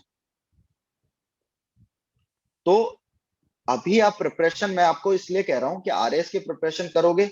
आरएस में क्या हो गया है, मेंस के जो है ना, वो फ्रेगमेंट करके छोटे छोटे मॉड्यूल्स बना दिए, बहुत छोटे छोटे, आपको उनको पढ़ना है।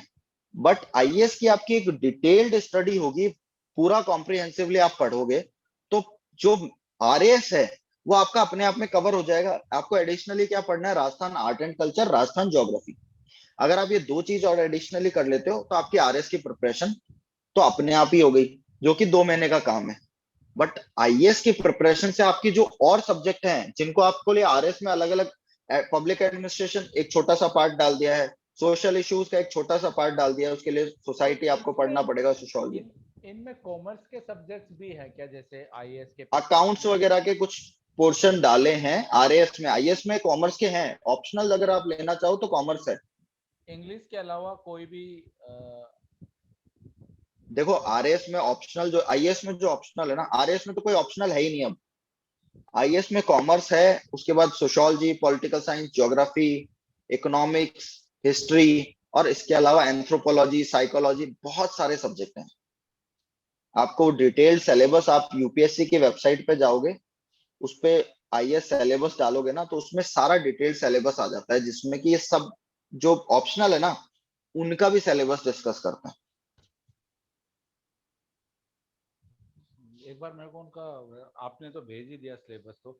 हाँ, मैंने आपको जनरल सिलेबस भेज दिया है, और इस पे वेबसाइट पे आपको सारा मिल जाएगा, जो हमारा, ये देखो यहाँ पे हमारा ब्रोशर है, डाउनलोड ब्रोशर, इसमें हमने प्रॉपर सेग्रीगेट करके सिलेबस डाला हुआ है, ढंग से बना के। यूपीएससी के साइट पे तो सीधा सीधा होता है, हमने ढंग से बना के डाला हुआ है, आप यहाँ से डाउनलोड भी कर सकते हो ब्रोशर। ठीक है, ठीक है, तो देखो, मैं आज ये आज हमने जो चेक हमारी कर। फीस थी, मैंने जो आपको बताया 90,000 प्लस जीएसटी की थी, इसको अभी हम डिस्काउंट दे रहे हैं इस मंथ के लिए, जो 25 मई से हमारा बैच बनेगा उसके लिए, जब तक ये कोविड का सिचुएशन है। तो बाकी आप मैम से डिस्कस कर लेना, मैम से डिस्कशन हो जाएगा आपका। ठीक है। अभी आपको और कोई क्वेश्चन पूछना है मुझसे, तो आप नहीं नहीं, पूछ और सकते हो। अभी तो और कुछ नहीं है। और कुछ नहीं विकास जी? नहीं नहीं। चलो, ओके विकास, ठीक है sir. Okay, have a good day Vikas.